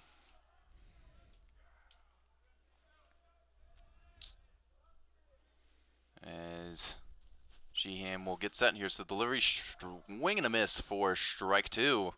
As Donlin was looking to take one pretty far. Yeah, it just came up empty. Here's the 0-2. Swing and a miss for strike three. Got him swinging in the dirt. I thought he thought he fouled it off. Yeah, he thought he fouled it off as well, as he stood there in confusion at the plate. And you can hear some audible jeering from the home crowd here, and here comes head coach John Sheff out to question it. Yeah, based on the reaction there from Donlin, I would tend to think that he did foul that one off, and obviously the Hokie dugout agrees. But the problem is I don't know if that call is, I mean, it's certainly not reviewable, but I guess the umpires would have to sort of get into a conference and decide if they thought that ball was fouled off. Again, just based on the reaction, I always go with player reaction. I would think that Donlin did indeed get a piece of that baseball. Yeah, I'm not sure if it's reversible either, but the way Donlin reacted, 9 times out of 10, if you've swung and missed, but you see the ball get by the catcher, you take off to first base. And Donlin just kind of stood there like, all right, next pitch. And yeah, the ump was, go. Right. I mean, that's certainly a good point. I mean, I don't think it would have mattered much anyway, but obviously you just got to, play the game the way it's supposed to be played and also to first base. But tough break there for Tech. So with 2 outs in the inning now, in steps the leadoff hitter, number 31, the center fielder, Jack Hurley. As here's the first pitch. And he will take it for a ball on the inside part of the plate. So with 2 outs here in the bottom of the 5th, Virginia Tech down 4-0 to the Eagles. Here's the 1-0. And Hurley will swing, and he will pop this one way up into shallow center field. And the shortstop, Brian Dempsey, is there for the catch. So that will do it for the Hokies here in the bottom of the 5th inning. No runs are scored, as Sheehan is working for the Eagles. To the top of the 6th we go here on 3304 Sports. Stay tuned. We will be right back. Welcome back to Blacksburg, Virginia, here at English Field, as once again your score still remains Boston College 4, Virginia Tech 0. As we start the top of the 6th inning here, new pitcher for the Hokies on the mound, as the left-handed Noah Johnson will toe the rubber for the Hokies. And up to bat is going to be number 14, the third baseman, Vince Cimini, for the Eagles, as he will foul this one off way down the first base line for the first strike. Well, Johnson making his 9th appearance of the season, 8 2/3 innings pitched, 1.62 WHIP, 4.15 ERA. And here's the 0-1, and that will be taken for strike 2 down the middle. Cimini hitting .354 on the year, looking to do some damage here early off of Johnson. And Johnson has been hit pretty hard this season, .333 batting average against. The 0-2. And he half-checked his swing, and he will be rung up by Jamie Robach for the first out of the inning. And that will be Johnson's first strikeout of the day. Not a better start. Yeah, obviously, always want to get the first guy out, and a good way to, get momentum. I kind of an excuse me swing there, again, very uncertain, so probably confused as to, what pitch he thought was coming. I mean, 3 pitches, 1 out. There you go.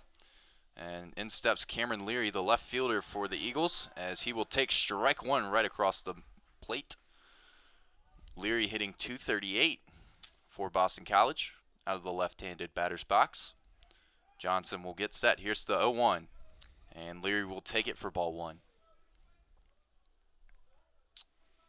And there seems to be some action in the Boston College bullpen as well as the Hokies bullpen. And here's the 1-1. And he will take it for ball 2, low and inside.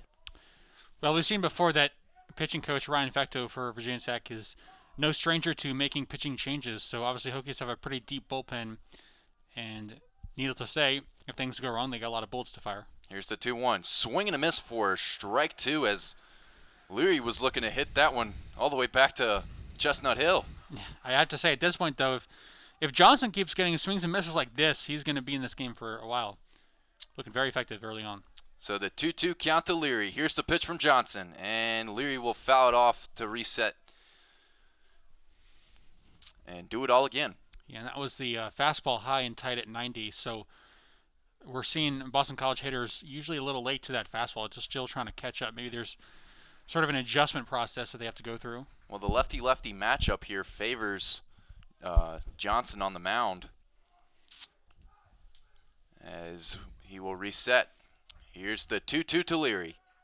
And Leary will ground this one out to Rumfield at first, and he will step on the bag for the second out.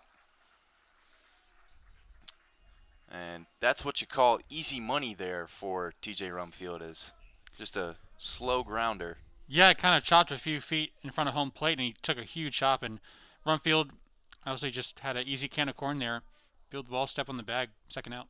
And in steps number 8, the catcher, Peter Burns, into the left-handed batter's box. Here's the first pitch from Johnson, and Burns squared to bunt, but pulled it back for ball 1. And Burns has already hit 1 out today. He is 2 for 2 on the day. So here's the 0-1 from 1-0, excuse me. And that will be 2-0 now, as that is taken on the outside part of the plate. Well, if Burns is set down here, it'd be the first 1-2-3 inning for Tech all day. So it'd be nice to get your team back in the dugout very quickly. Here's the 2-0. And strike 1 right across the plate from Johnson. 90 miles per hour on that fastball yet again. And Johnson comes set. Here's the 2-1. And Burns thought about it. They appealed down to Linus Baker, the third base umpire, and he says he did not go. So ball 3. So 2 outs here. No runners on for the Eagles. 3-1 count to Peter Burns, and Jamie Roebuck is looking at something, a piece of paper here, writing something down, as everyone's kind of up in arms as far as what's he doing. Yeah, the third base umpire, Linus Baker, was also talking to the Tech dugout. Obviously couldn't really tell the extent of the conversation, but he had some words for them, and they had some words for him as well. Not sure what the issue there was. Yeah, I don't know. We've seen some chirping going on between these two teams and the umpires as well. So the 3-1 to Burns. Swing and a miss for strike 2, as Johnson will run the count full on Burns. I mean, this has been really, really good pitching. He's kind of fooling them with that high heat. They just can't catch up to it. I mean, it's as simple as that. It's, here's my best pitch and hit it. The full count, and he will take it for ball 4, as that one was way high. So that's a walk for Peter Burns, and that will bring up number 26, the right fielder, Dante Baldelli. I mean, I think in a way that's kind of symbolic of, what you get from your younger pitchers. Johnson obviously showing some really impressive stuff, the freshman out of Toledo, Ohio, but he just kind of struggles at command, and as a result, you saw the free pass issued there to Burns. So Burns gets his lead off of first. Johnson takes a look at him. Here's the first pitch. Swing and a miss for strike 1, as Baldelli whiffed on that one big time. I mean, all these swings are really big cuts. I mean, I think they're trying to get on that fastball, but they just can't get up to it. And Baldelli hitting .312 on the year. As here's the 0-1 to him. And that will be spiked in the dirt. Good block by the Hokies backstop, Dane Leonard. So 1-1 count now to Baldelli. Eagles have a runner on first. 2 outs here in the top of the 6th. Still lead the Hokies 4-0. Johnson looking to get the Hokies to the bottom of the 6th. Here's the pitch, and Baldelli will foul this one off for strike 2. So again, key theme here, getting ahead of hitters. Really just the name of the game. If you can get ahead to those 0-1, 1-2 counts, you really do a lot in terms of, getting yourself the advantage. I mean, statistically, the chances of getting hit after 1-2 count go down exponentially compared to a 2-1. So the 1-2 count now to Baldelli. Here's the pitch, and he will spike it, and Burns takes off to second. The throw is going to be way late from Dane Leonard, and that will be an easy 90 feet for Burns. Excuse me. Really good job by Burns of getting a good jump on that ball. The second he saw it spiked in the ground, get away from the catcher, immediately sprinted over to second base. And now that's big because if you get a single here, you can most certainly score a run. So the 2-2 count to Baldelli. Johnson looking to slam the door here on the Eagles. As he will look in, comes set, takes a look at second. Here's the pitch. And Baldelli will line this one into right field. Cross fields it. Here comes Burns to the plate, and Cross bobbles it. And Burns will score, and Baldelli will advance to second after Cross had trouble corralling that one out there in right. And the Eagles now lead 5-0. Well, I guess I summoned the reverse jinx. Just like that, Baldelli smacks one into right field. And again, you saw the end result of getting over to second base, the hustle play from Burns. He's able to score on that single. Again, just good base running. And we've seen that all throughout the series from Boston College. They're just, they're putting balls in the right places, but they're also taking advantage of those. And I think Hokies might appeal to see if he stepped on third base. He did. So the run obviously will score. But, it's just a combination of obviously a little bit of luck. You need the ball to bounce in the right place. But they're just producing good at-bats and being aggressive on the base pass, and that leads to success. So now up to bat for the Eagles is going to be the shortstop, number 6, Brian Dempsey, their leadoff hitter. Runner on second. Still 2 outs. Top of the 6th. Here's the first pitch. And that will be taken high for ball 1. Yeah, but like you said, once again, that reading the dirt ball from Burns, advancing to second on that spiked curveball, that's another run right there for the Eagles. And again, also the mistakes that happen when you have such a youth at the pitcher spot. Here's the 1-0. And that will be taken for ball 2 on the inside part of the plate. But, those are, Joey, just the mistakes that add up. As a young team, you don't recognize them all the way, but just throughout the course of the season, those types of mistakes tend to manifest themselves throughout the course of the year, and that's why the Hokies are 13-9 rather than having a few more wins on the season. They just haven't really been able to play good fundamental baseball all throughout the course of the year. Here's the 2-0 to Dempsey, and that will be taken for ball 3. Yeah, but going back to what you just said, that could be the difference in, a game, a series, or a record. If those mistakes keep piling up in a game, then, you drop that game, then you drop another one, there's the series right there. Whereas if you don't make those mistakes, then you could possibly win another series or two, as that will be taken for strike 1, as Dempsey thought he had a walk. He was just about ready to throw his bat towards the Boston College dugout and head to first, and Jamie Robach calls him back. So 3-1, 2 outs, runner on second for the Eagles. Noah Johnson looking to get the Hokies to the bottom of the 6th here. Hokies still trail the Eagles 5-0. The 3-1. Strike 2 right down the middle from Johnson, as he is consistently hitting 90 on that high fastball. Yeah, game himself back in the count. Some action in the Hokies bullpen, by the way. 2 guys throwing. Don't have the numbers on right now, but in case Johnson gives up a hit, you figure they might go to the pen again. So the full count, 2 outs, runner on second. Here's the pitch, and Dempsey will ground this one to Donlin at second base. He will throw over to Rumfield to retire the side. So the Eagles scratch 1 run here in the top of the 6th. Our score now, Boston College 5, Virginia Tech 0. To the bottom of the 6th we go here on 3304 Sports. Stay tuned.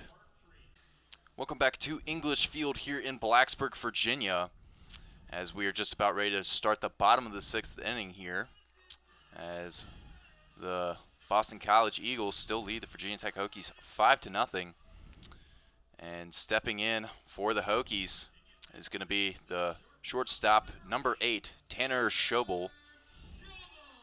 Shobel hitting .292 on the year. And Sheehan will look in. Here's the first pitch. And strike one on the inside part of the plate.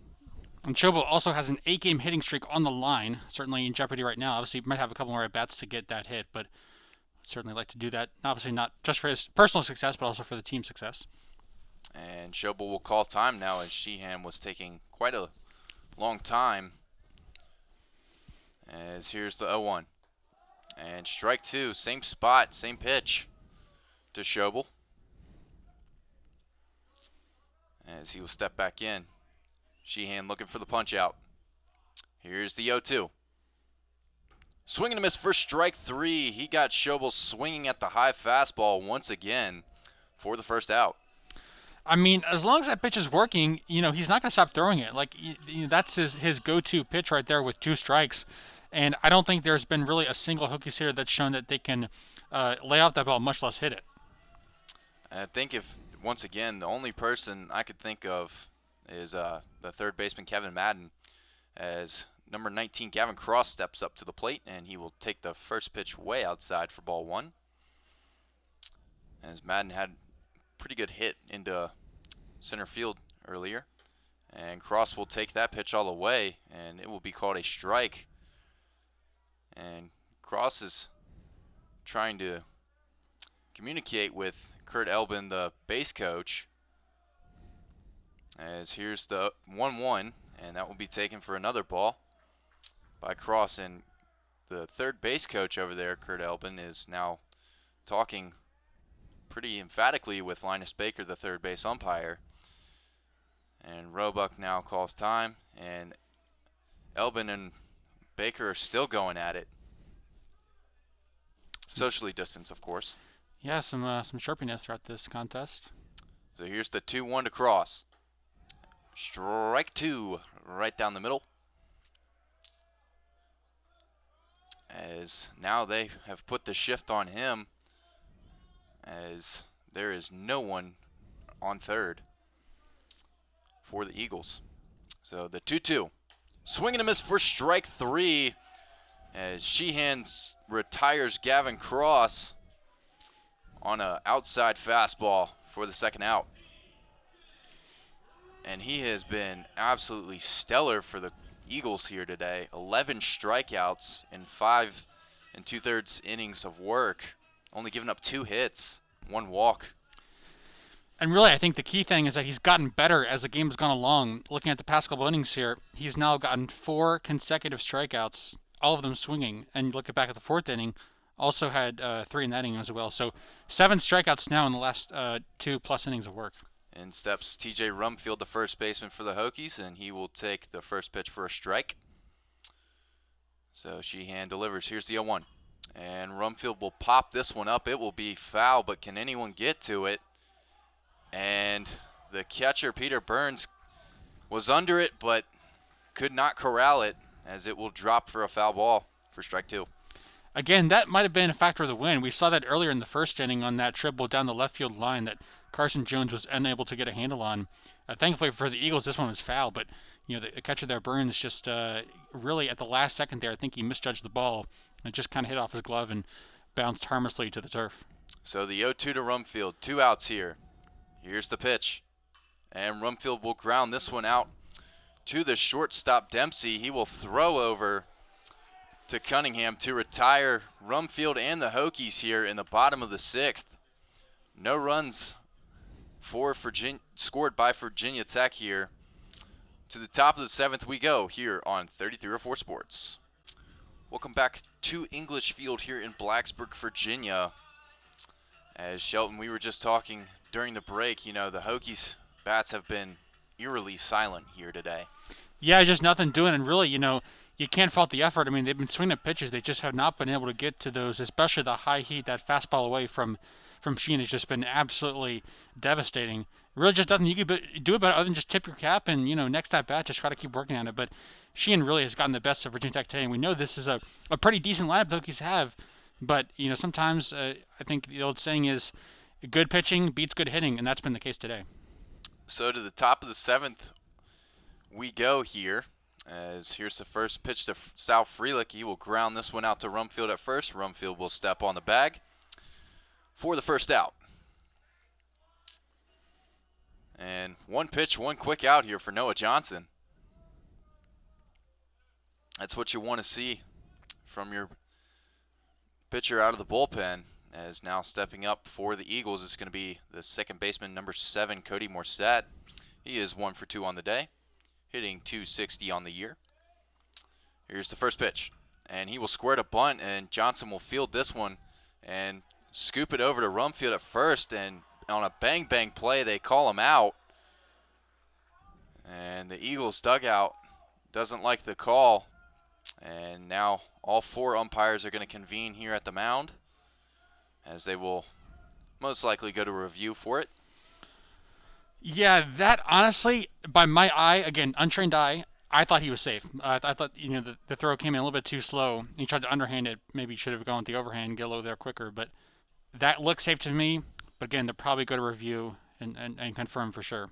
But this is definitely a very close call. And they are going to review here as they signal the headset, as they will go behind the Eagles dugout here and take a look at it.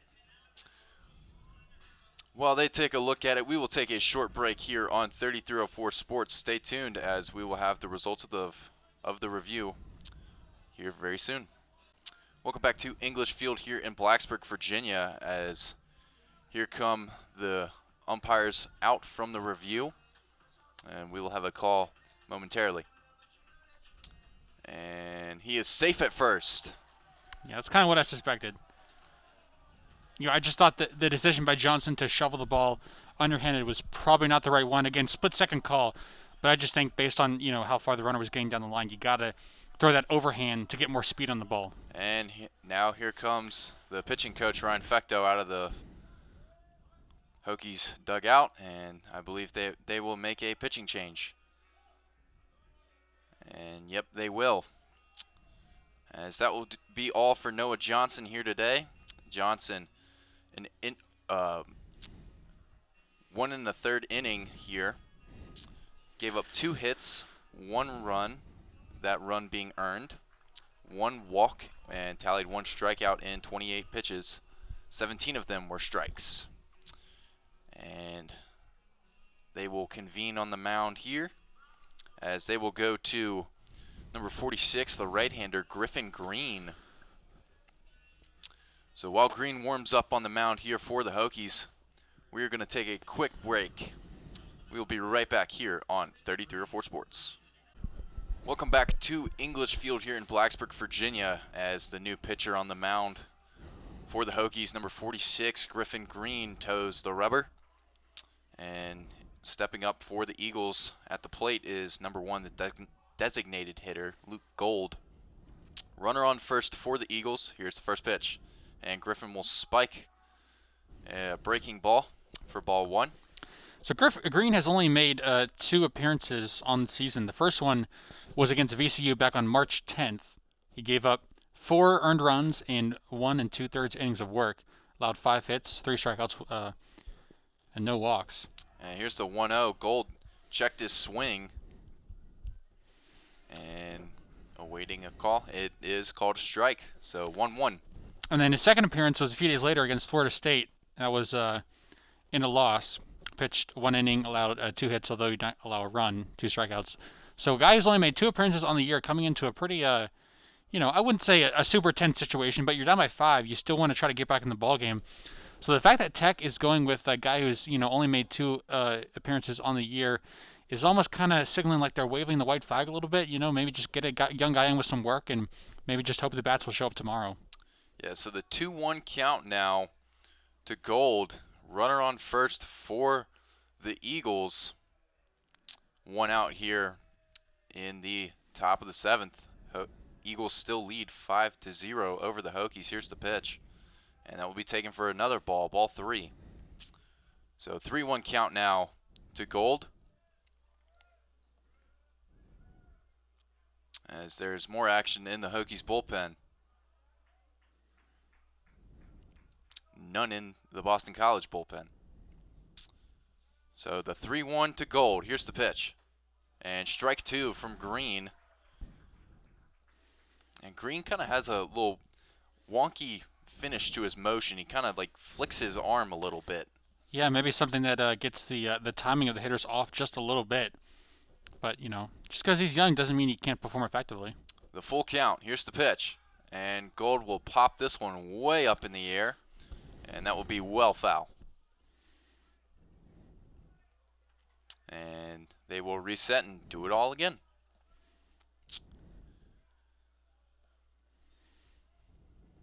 As Green will step back on. Take a look over at first, where Morissette gets his lead. The full count to Gold. Here's the pitch. Morissette takes off. Gold gets a hold of this one. It is high and deep to left field, and it will be caught right at the fence by Carson Jones out there. That was a long, long fly ball. I got to tell you, Joey, I thought that was going off the bat, but I think what kept it in was the wind. Because if you look at the flags, they are blowing crazy fast from left field to right field. So I have to say, I mean, that ball was probably about 7 or 8 feet from getting out of here. I think the wind was what kept that in and kept it a 5-0 ball game.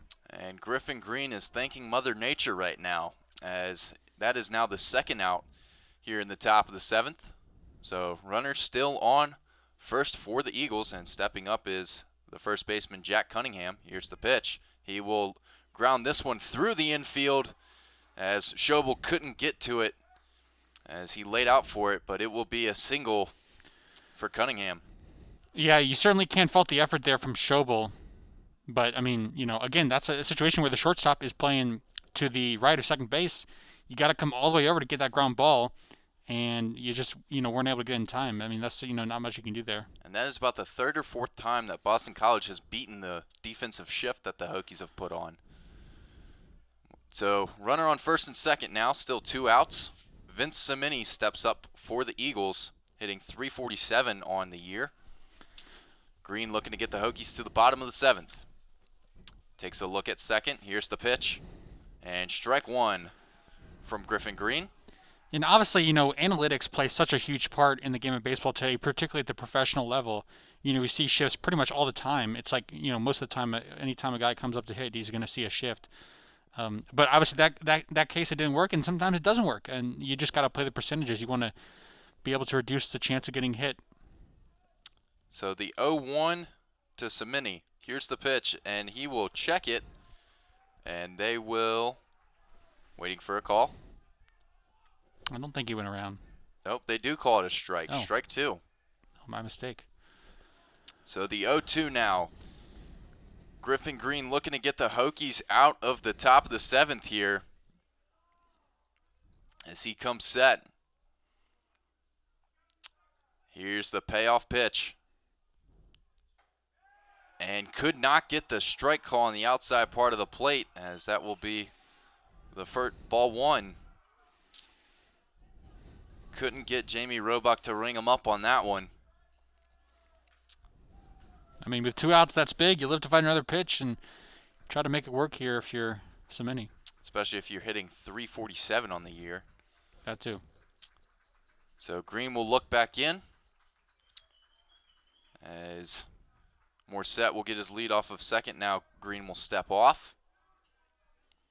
So runners on first and second for the Eagles. 2 outs. 1-2 count.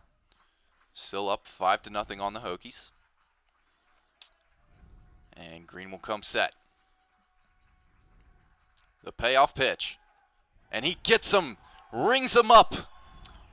Looking here to get the Hokies to the bottom of the 7th, does Griffin Green. So no runs are scored by the Eagles in the top of the 7th. To the bottom of the 7th we go here on 3304 Sports. Welcome back to English Field here in Blacksburg, Virginia, as we are about ready to start the bottom of the 7th inning. The Hokies looking to get back into this game as they trail the Boston College Eagles 5-0. As stepping up to the plate for the Hokies is going to be the designated hitter, number 23, Tanner Thomas. Here's the first pitch. Swing and a miss for strike 1. As Thomas was looking to put a run up by himself. Yeah, well, obviously you can't go up there and hit a 5-run homer. You just got to take it at bat by a bat, try to string some good ABs together, get some hits, get some walks, and get a rally going. Here's the 0-1, and he will take it low for ball one.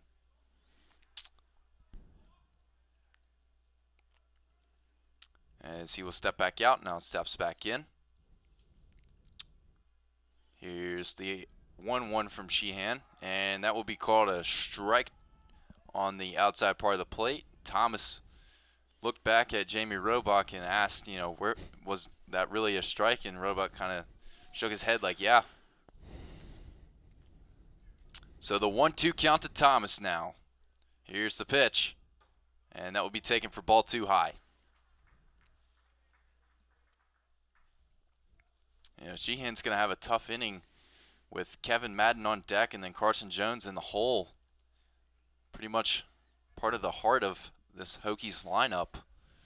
However, the Hokies have only tallied 2 hits on the day, so their bats have been very silent. Yeah, and this is not what you expected. I know Sheehan's a good pitcher, but Hokies have some good hitters. 2-2, and Thomas will swing and a miss for strike 3. And Sheehan's doing a little Conor McGregor strut off the mound.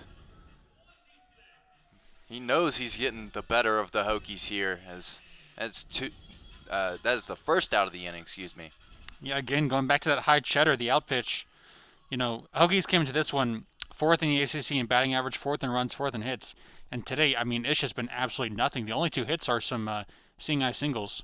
Here's the first pitch to Kevin Madden, and he will foul this one off the right side of the field for strike 1. And Madden looking to start something here for the Hokies, act as a spark plug. And he's been known to do that in the past, but we'll see what happens here. Here's the second pitch, and that is taken on the inside part of the plate for strike 2. And Madden will step back in. The 0-2 count. Here's the pitch from Sheehan, and Madden will ground this one out to the shortstop Dempsey. He will throw over to Cunningham, and Cunningham can't get it on the scoop, and Madden will be safe at first. Well, that's a tough pick there for Cunningham because he had to field that on a short hop, a long throw from short for Dempsey. That's a play that at the professional level you kind of expect that to be made, but at this level, there are going to be times where you just can't come with that ball and had to pick it out of the dirt on that tough hop. So, obviously, not an error there, but certainly one if you're Coach Gambino, you'd ideally like to have. Regardless, though, Madden reaches, and Hokies trying to get something going here. And Sheehan, who has been shut down up until this point, is at 97 pitches now, as in steps number 29, Carson Jones, the left fielder for the Hokies, as he will take ball 1 on the outside part of the plate. Not surprisingly, Boston College does have action in their bullpen. I see one arm throwing right now, so just in case something goes wrong, they got some insurance. Here's the 1-0. Jones will line this one into left field. It will be down for a base hit. Madden's going to come screaming into third base, sliding in safe, and Jones will have the single, and the Hokies will have runners on the corners. Well, that was really, really good base running there from Kevin Madden. There's an old saying that doubles are made out of the box. Well, in that particular case, going from first and third, that happened right out of the break. So Madden, obviously, once he saw the ball was down for a base hit, immediately scooted over to second and didn't even hesitate coming around second. He just, flied over to third base and was able to slide in time. So great piece of base running there from Kevin Madden. And now the Hokies have a corner situation with less than 2 outs here, so you need to cash in here if you want to have any chance of getting back in this ball game. Yeah, Madden kind of has that sneaky speed to him. He's stolen a couple bases on the year, and he can advance a base when he wants to, and that was on display right there. As here comes the pitching coach for the Eagles out on the mound to talk to Sheehan, and this might just be a conference, or they might be making a change here. Doesn't look to be a change, as they are just talking, and here comes Jamie Robach, the home plate umpire, out to break up the meeting. Yeah, I believe that's Alex Trezza, the pitching coach for the Eagles, having a little chat with his hurler. Maybe just a little pump up here. can't really tell with the face mask and the hoodie. You can't really tell who's who. Yeah. As far as the coaches. Just got to make good guesses. So they will leave Sheehan in. So 1 out, runners on the corners here for the Hokies. Still down 5-0 in the bottom of the 7th, and in steps Dane Leonard as he will take the first pitch high for ball 1. Leonard had that ground rule double late into yesterday's game to set up a run. Can he come through big in the clutch once again for the Hokies here with a runner in scoring position in the form of Kevin Madden? Here's the 1-0. And that will be strike 1 as Leonard took it on the inside part of the plate. And he will step back in. Sheehan looks in, gets his sign. He will take a look at Jones over at first. Here's the pitch. And Leonard will line this one into left field. That's going to score a run for the Hokies as Madden will come in. And now the Hokies will have runners on first and second here after the RBI single from Dane Leonard. Well, finally, Hokies were able to scratch through. First run of the game comes in the 7th inning. You'll take it when you can get it. And for Leonard, RBI number 8 on the season. Really just a good piece of hitting there. Able to loft that ball into left field. Nobody was, really over there in that place where it was hit right between the third baseman and the shortstop. So now Hokies have a rally going, and you'd really like some more power right here. A big blast will get you within 1 run. Yeah, as Lucas Donlin steps into the plate, as he came in and pinch hit for Fritz Genther a couple innings ago and took over duties at second base. As here's the first pitch to him, and he will swing and miss for strike 1. So the Hokies have runners on first and second, 1 out here. Bottom of the 7th. They are still trailing the Eagles 5-1. As Sheehan will look in, here's the pitch to Donlin. And Donlin will take it for ball 1. So the 1-1 count to Donlin now. Looking to come through big here for the Hokies. Sheehan looking for a ground ball, possibly a double play to get the Eagles out of this inning. As here's the pitch. And Donlin will ground one through the infield. And they will wave around Carson Jones as he will come in safe at the plate. And what a huge RBI single from Lucas Donlin. Well, one thing you've talked about, Joey, in this series is how whenever it seems like Boston College gets ahead, they always place it in the perfect spot. That has not been the case for Tech so far up until this inning, and now they're finally starting to get the ball to fall in the right places. You got some perfectly placed singles, some to left, some to right, and that one for Donlin just snuck past the second baseman into right field for a base hit, and now the line is moving, as they say. So you've got runners on the corners now with Dane Leonard moving to third base on the last play. You got Donlin at first base, and in steps number 31, the center fielder Jack Hurley, 1 for 2 on the day. Still 1 out in the inning. Our score, Boston College 5, Virginia Tech 2. After they have managed to scratch 2 runs here in the bottom of the 7th. And out comes the Eagles skipper, as Sheehan's day will probably end right here. And indeed it will. So Sheehan goes 6 1/3, gave up 5 hits, 2 runs, 1 earned run, 1 walk, tallied 12 strikeouts in 105 pitches. 67 of them were strikes. And they will go to, looks like the left-handed pitcher, number 22, Charlie Kuhn. And Kuhn on the year has posted a 3.78 ERA. In 16 innings pitched, has given up 16 hits, 7 runs, all earned, 4 walks, and has tallied 21 strikeouts. While Kuhn warms up on the mound here for the Eagles, we will take a short break. Stay tuned for the rest of the bottom of the 7th here on 3304 Sports. Welcome back to English Field here in Blacksburg, Virginia, as we are ready to resume play here in the bottom of the 7th inning. Virginia Tech has found a way to scratch 2 runs across as Boston College now leads 5-2 over the Hokies. Yeah, Charlie Kuhn into the game, the left-hander for Boston College out of Duxbury, Massachusetts.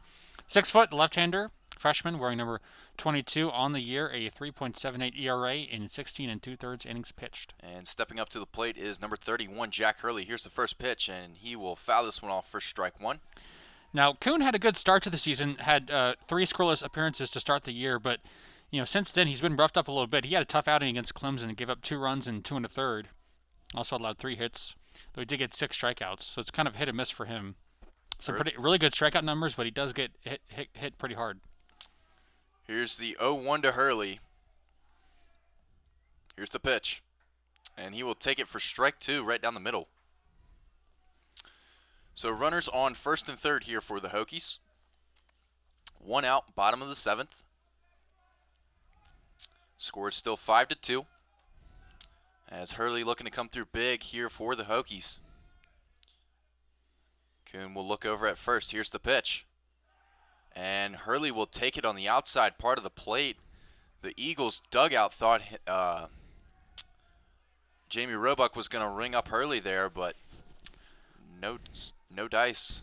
Yeah, Kuhn tried to paint the top half of the zone there. Just wasn't able to get that ball down. So the 1-2 count now to Hurley. Kuhn takes a look at first base. Here's the pitch, and he will take it high for ball 2. So now you're back even. Obviously, if anything close to your swinging, got to protect the plate. As there is more action in the Eagles bullpen.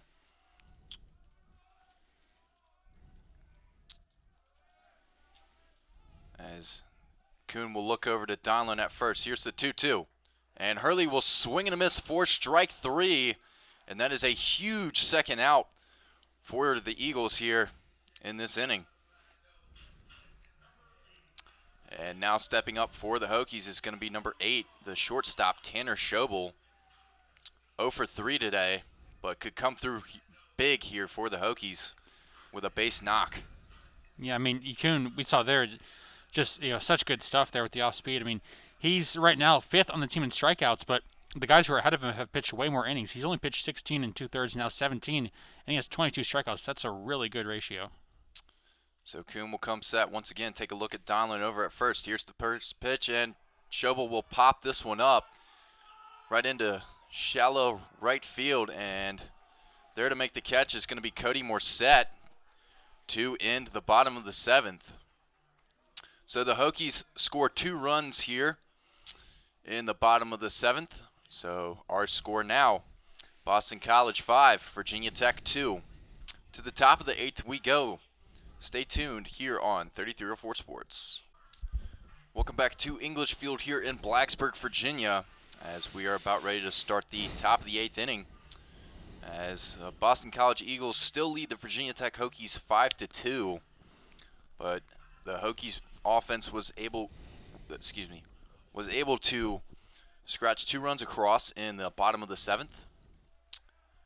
But in steps Cameron Leary for the Eagles facing Griffin Green. Here's the first pitch, and he will square to bunt, and this will be fielded by Leonard, and he will throw Leary out, who was screaming down the first base line for the first out. And gives a nice high five to Green, does the catcher Leonard there. I mean, that was a good play. Leonard, obviously, if you're Green there, a pitcher, you always want to defer to the catcher, assuming that he has a beat on the ball, and he did. So Leonard scooped it up and fired over first cleanly in time for the out. So a good play there by both guys, understanding who needs to have the ball in that situation. So 1 pitch, 1 out for Griffin Green, as in steps Peter Burns, the catcher, and he will take the first pitch for strike.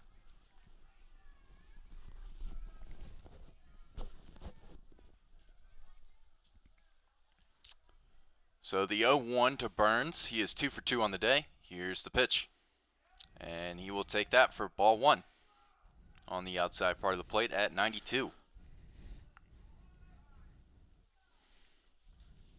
As Green will come set. Here's the 1-1. Swing and a miss for strike 2, as Burns was all out of sorts. Pulled his head, pulled his body, out on the swing, and he knows it too as he was shaking his head, trying to correct himself as he stepped out of the box. So the 1-2 count to Burns. Green looking for the payoff pitch. Here it is. Swinging it. He fouls it off as Burns just took an emergency hack to stay alive, as he will step back in.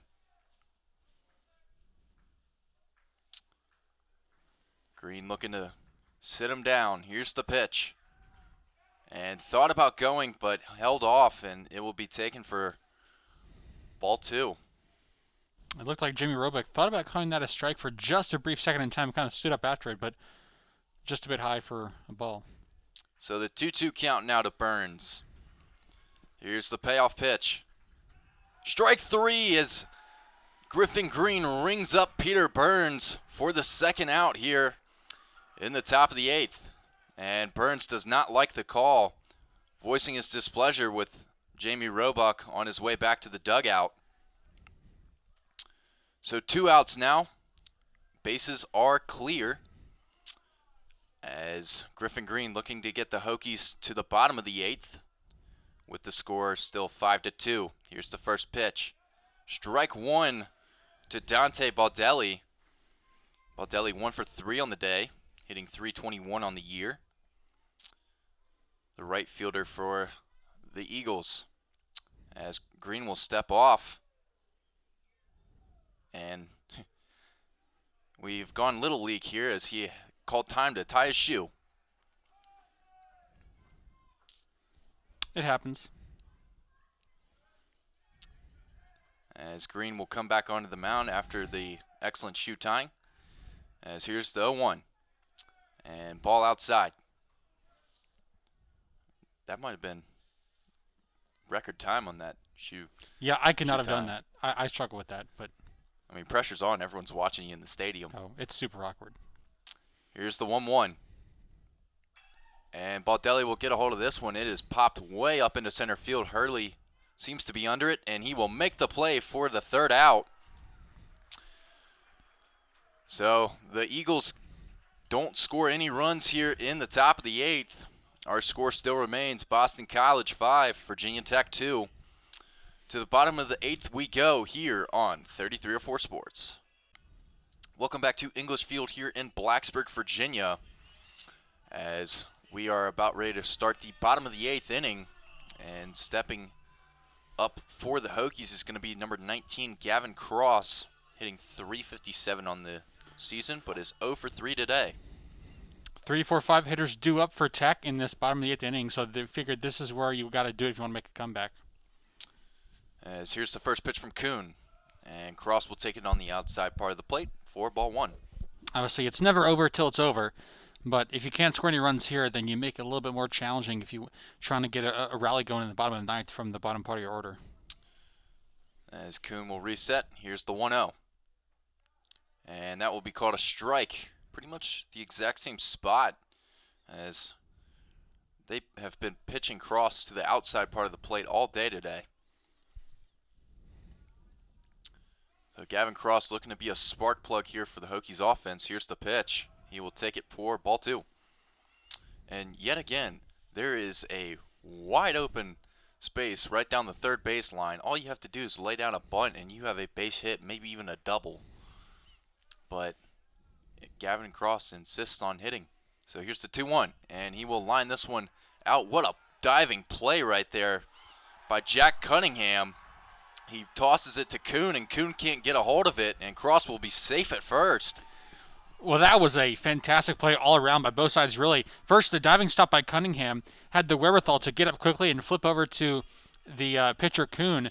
And there, Gavin Cross decided to slide in, which I'm not exactly sure it was the right decision, but hey, he made it, so I guess he's on at first base with a single, so you can't fault him really there.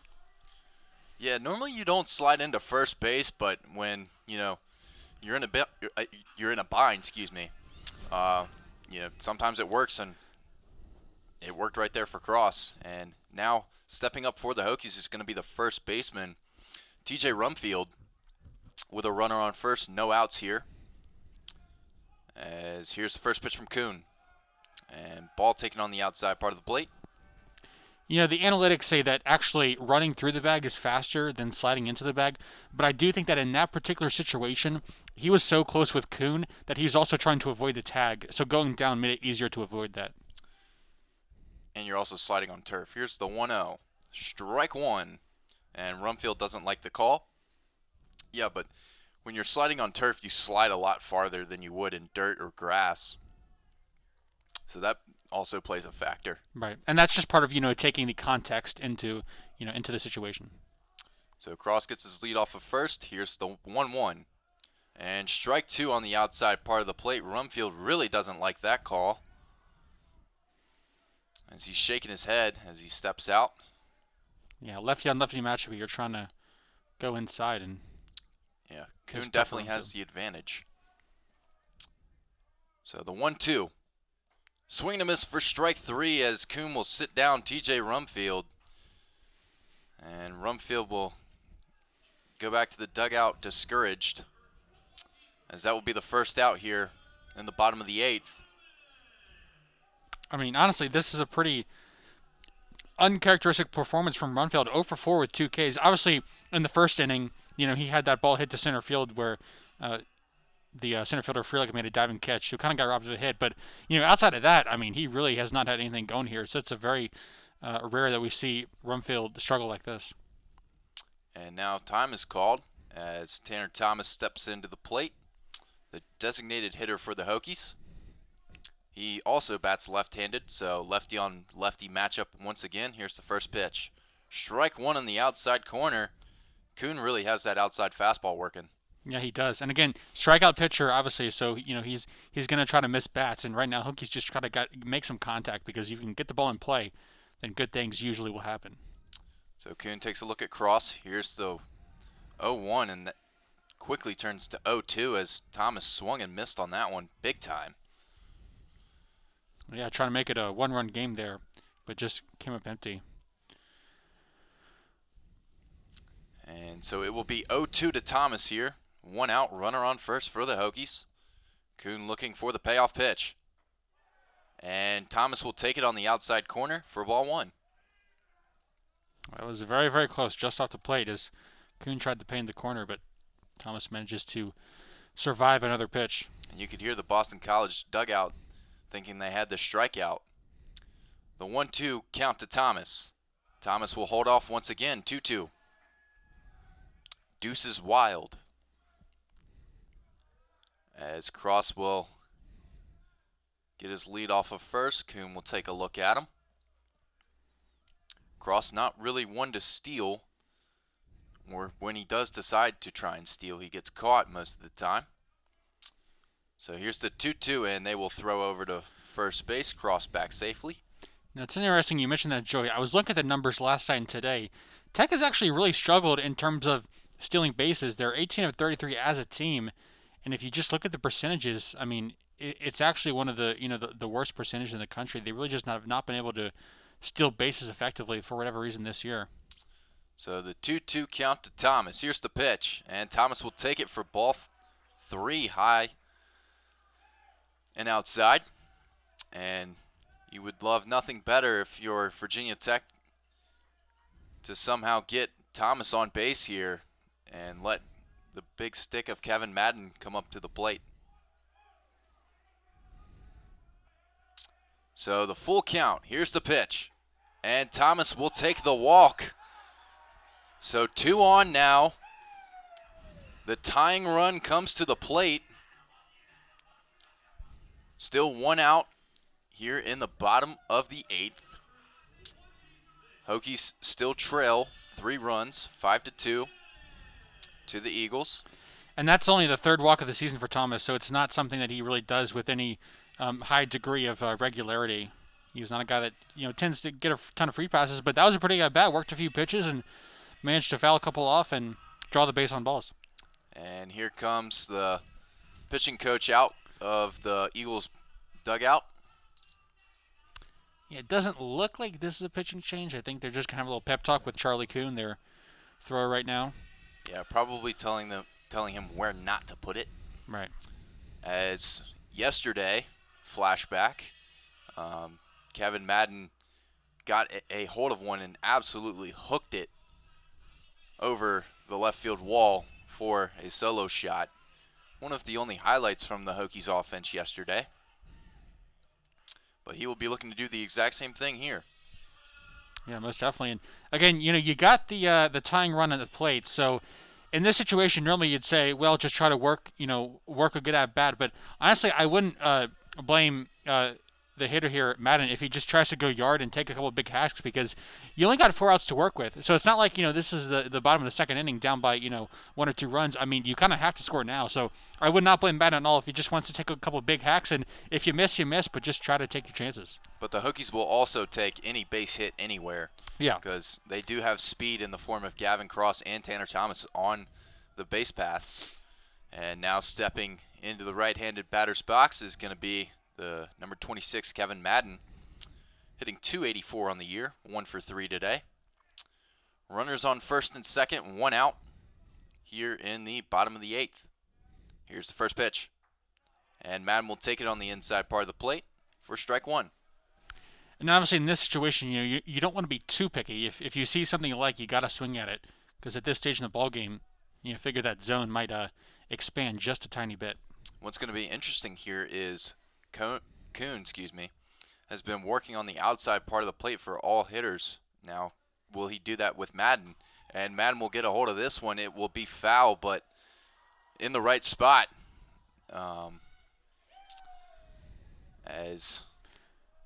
He just kind of hooked that one. You can start tailing away towards the left field side. But, that pitch didn't look, particularly fast. I thought that was probably pretty appeasing to Madden, kind of just a lipping ball right down Broadway, but he just didn't really get the barrel on the bat. So the 0-2 count now to Kevin Madden. 1 out, runners on first and second here for the Hokies. Bottom of the 8th. Hokies still trail 5-2. As here's the 0-2 count from Kuhn. Here's the pitch. And Madden will get a hold of this one. It's into left field, and it will be down. They're going to wave around Cross. Cross coming to the plate, and he will be safe. So everyone's safe on the base pass. Tanner Thomas advances to second. And that will be an RBI single for Kevin Madden as the Hokies are starting to claw back into this game, Shelton. Yeah, really good PC hitting there from Madden. Just drove the ball down into left field, and it got down for the base hit. I will say that was a really, really late wave there from the third base coach, Kurt Albin. I mean, Gavin Cross, that ball was coming into second base, and Gavin Cross was barely past the third base bag, by the time, that throw was coming in. But, again, you saw the speed there. Cross was able to, make up for it because he's just got such good wheels. Came around to score. And with that, Hokies get another run, and the deficit is now 2. Now they have the go-ahead run at the plate. Yeah. So that cuts the lead to 2 right now, as your score is 5-3 in favor of the Eagles. And stepping into the plate is number 29, Carson Jones, with runners still in first and second. Here's the first pitch, and he will take it for strike 1. Jones 1 for 3 on the day as well. Looking to come up big here for the Hokies. Still only 1 out in the inning. As Kuhn comes set, takes a look at Madden at first. Here's the pitch, and Jones will take it for strike 2 on the outside part of the plate. From our vantage point up here, obviously it's different in the box, but those look like 2 pretty solid pitches. I thought, given the way that things have gone, you might want to go first pitch or second pitch ambush here, but Jones decided to take him right down the middle. So the 0-2 count to Jones. Kuhn looking for a big strikeout. Here's the pitch. Swing and a miss for strike 3. The ball can't skip away from Peter Burns as Jones is retired on 3 straight pitches for the second out. And that is a big out for the Eagles here. Yeah, I wasn't super impressed with that approach to the plate. I thought Jones had a couple of really good pitches, those first 2 times, and he decided not to swing at him. I feel like, you can't really afford to be too picky. Those were both called strikes, and I think you got to take your chance and swing away at them. And then on the third pitch, that was a ball tailing down, the breaking ball in the dirt, just decided to swing at it. I mean, I don't think that was a great at-bat there from Carson Jones. So stepping up to the plate is going to be the backstop for the Hokies, number 41, Dane Leonard. As Charlie Kuhn will call time and step off the mound. Leonard looking to come up big once again for the Hokies as they have runners on first and second with Tanner Thomas leading off of second. Here's the pitch, and Leonard will get a hold of this one. It's high and into center field, and it will be caught out there by Sal Freelick for the third out. Definitely got some people out of their seats here at English Field. However, it is retired. So the Hokies score 1 run here in the bottom of the 8th. Our score now is Boston College 5, Virginia Tech 3. To the top of the 9th we go here. Stay tuned here on 3304 Sports. Welcome back to English Field here in Blacksburg, Virginia, as we are about ready to start the top of the 9th.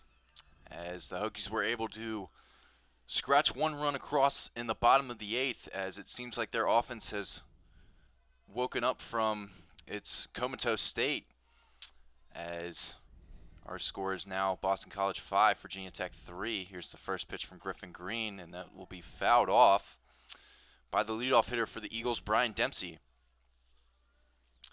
Dempsey 0 for 4 on the day, hitting .287 on the year. As the 0-1 count to him. Here's the pitch. Swing and a miss for strike 2.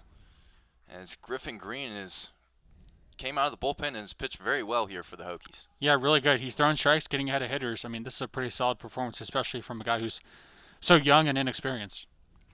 So here's the 0-2 to Dempsey. And that will be taken for ball 1 high.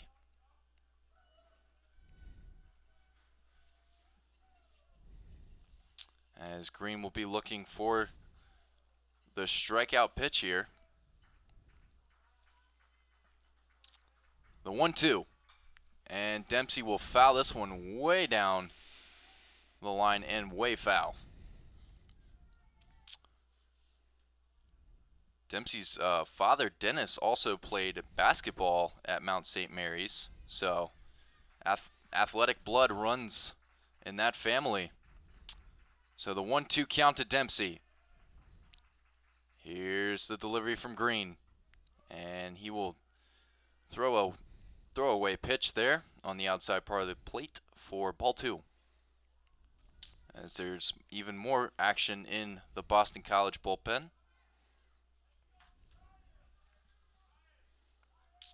As here's the 2-2 from Green. Strike 3! Gets him looking on the outside fastball. And Dempsey does not like it one bit as he is mouthing off to Jamie Robach on his way back to the dugout. Well, that's probably the encapsulation of a lot of frustration for Dempsey. Now 0 for 5 on the day, and that was the first time he didn't ground out.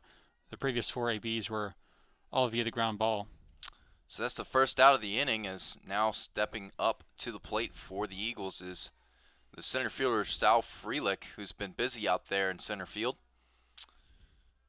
He's 0 for 4 at the plate, though. Here's the first pitch, and Green will miss way outside on that one for ball 1. Freelick hitting .364 on the year. Definitely knows how to get an offense jump started for the Eagles. Here's the second pitch, and that will be taken for a strike. A low strike call that time. I think Green right here is doing a really good job of just painting every corner of the zone. He's getting the high strikes, he's getting low strikes, really everything. The 1-1 count now to Freelick. Here's the pitch from Green, and he will foul this one off for strike 2. And Green kind of working at a steady tempo, not too up tempo, but also not too slow. As Freelick will step back in. Here's the 1-2 count. Green looking for the payoff pitch. Here's the pitch. And he will have to duck out of the way of that one, does Freelick, as that one came high and inside for ball 2. So now counts even here. You figure Maybe go with something down and in. I feel like that's or a spot where he's had some success today. So deuce is wild here, as here's the pitch, and Freelick will foul this one off. And heads up over there as a couple fans run to get it. Well, by the looks of it, I do think they went down and in, but credit to Freelick there for just getting a piece of that one and fouling it off. Kind of had to, take a swing that was kind of an undercut. Gotta love a good emergency hack. Yep.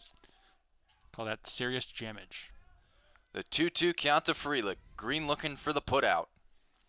Here's the pitch. And Freelick will pop this one way up in the air. Cross and Rumfield both coming in on it, but it will be foul. Actually, Cross, Rumfield, and Donlin all came and converged on that foul ball that was 20 feet from or into the fence. Yeah, I mean, that got over to the concourse there, beyond the right field padding. And again, I think the wind, I mean, that's the way the wind's blowing. It's blowing out from left to right, so probably made that ball carry an extra 20 feet or so. So the 2-2 count now to Freelick. Green looking for a big strikeout here. Freelick looking for a base hit. Here's the pitch. Swing and a miss for strike 3.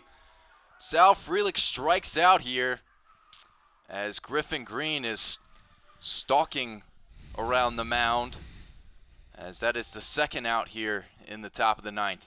Yeah, a little Max Scherzer-esque there, stalk after the strikeout. But I tell you what, if the Hokies are somehow able to muster a comeback in the ninth and come back and win this ball game, I think Griffin Green is really the guy you got to credit. He's done such a good job of holding down this Boston College lineup, which has gotten hits throughout the course of this game. As here's the first pitch to Cody Morissette, and it will be a strike right down the middle. But Green has just come in. He's thrown strikes now with 36 pitches. I mean, just been a spectacular relief performance there from the youngster. And Green is what you call amped, as he normally throws 90. Now he's sitting around 93. Here's the second pitch to Morissette. Strike 2. Normally he's hitting around 89 to 90. He's at 92, 93 right now. He feels the energy here in the stadium and the crowd behind him, as he has Morissette 0-2 early. Here's the pitch, and Morissette will pop this one way up into center field. Hurley looks to be under it, and he is, as Morissette is retired for the third out. To the bottom of the ninth we go here. Our score still remains Boston College 5, Virginia Tech 3. Can the Hokies mount a late inning comeback, or will the Eagles shut them down? Stay tuned here on 3304 Sports. Welcome back to English Field here in Blacksburg, Virginia, as we are just about ready to start the bottom of the ninth here. The Hokies trail the Eagles 5-3. However, their offense has come alive in the past couple innings after scoring 2 in the 7th inning and then 1 in the 8th inning, as they will be looking to continue their success here with 9-1-2 due up. And new pitcher on the mound for the Eagles is going to be number 31, the right-handed pitcher, Max Gieg. Posts a 9.24 ERA in 12 innings pitched. Yeah, and he's coming off an appearance in which he got roughed up in the midweek game back on Tuesday against UConn. 2 earned runs allowed in an inning and a third. 3 hits, and let in a couple of doubles as well. And stepping up to the plate for the Hokies is number 32, Lucas Donlin, and he will be plunked on the first pitch. And this crowd here at English Field has really come alive for those who have stayed, as it has gotten pretty cold once the sun has kind of sheltered behind the press box. But just what you hoped for. Yep. If you're the Hokies, you get a runner on first early, no outs, and the tying run comes to the plate. Yeah, Donlin, just take one for the team. Any way you can get on is productive at bat. So, one thing I was going to mention in the previous inning, you scored 1 run, but also one of the benefits of that was that you got the top of the lineup back. You made them do up in this portion of the inning. Now stepping up for the Hokies is number 31, Jack Hurley. He will take strike 1.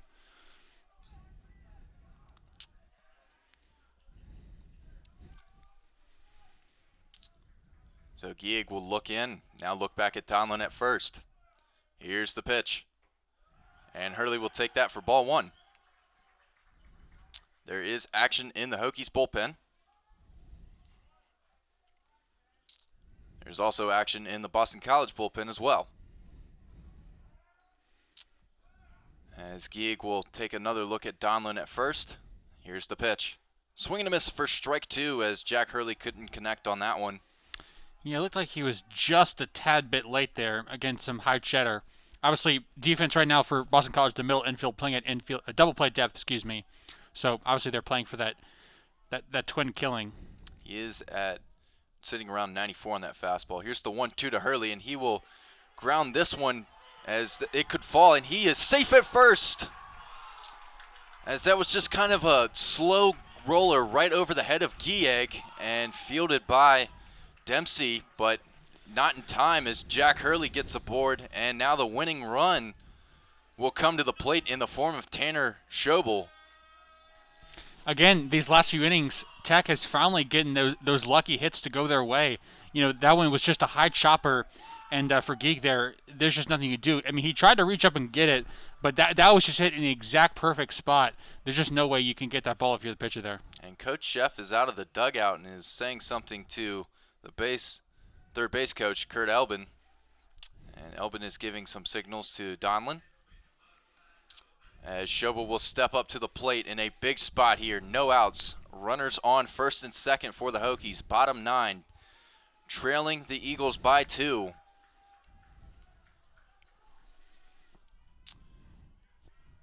And now out steps the manager for the Eagles as he kind of snuck right out onto the field. Yeah, I think he just wanted to tell the home plate umpire Roebuck that he wanted to maybe make a pitching change, I presume. It looks like they're going to the pen here, although could be wrong, but he has his eyes out there towards the bullpen. And the whole infield has convened on the mound. Yeah, I mean, it could just be a pep talk. You know, Boston College has 2 guys throwing right now, so I don't know if they're ready yet. It doesn't look like there's a guy that's coming out of that gate, so if there is, we'll tell you. But this might just turn out to be a little pep talk. It is infield ready and maybe set up the defensive alignments.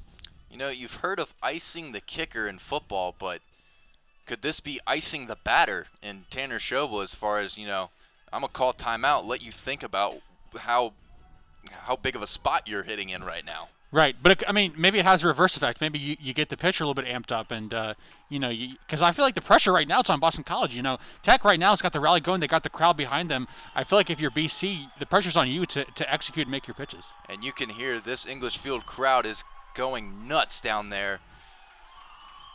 Leopard print pants is leading the charge too.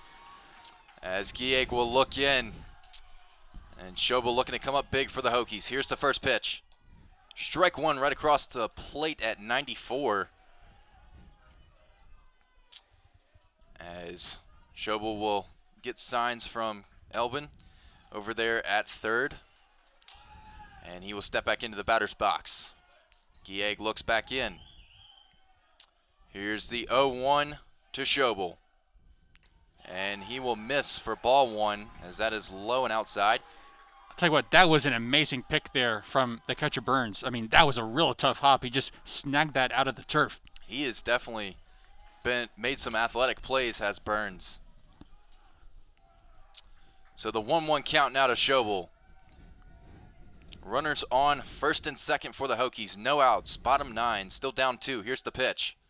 And strike 2 right across the middle of the plate as Shobel will take it.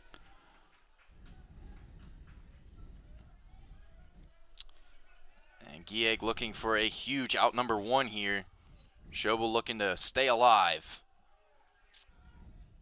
The 1-2 count from Gieg. Here's the pitch. And Shobel will foul this one off. Ricochets off the net and into the Boston College dugout.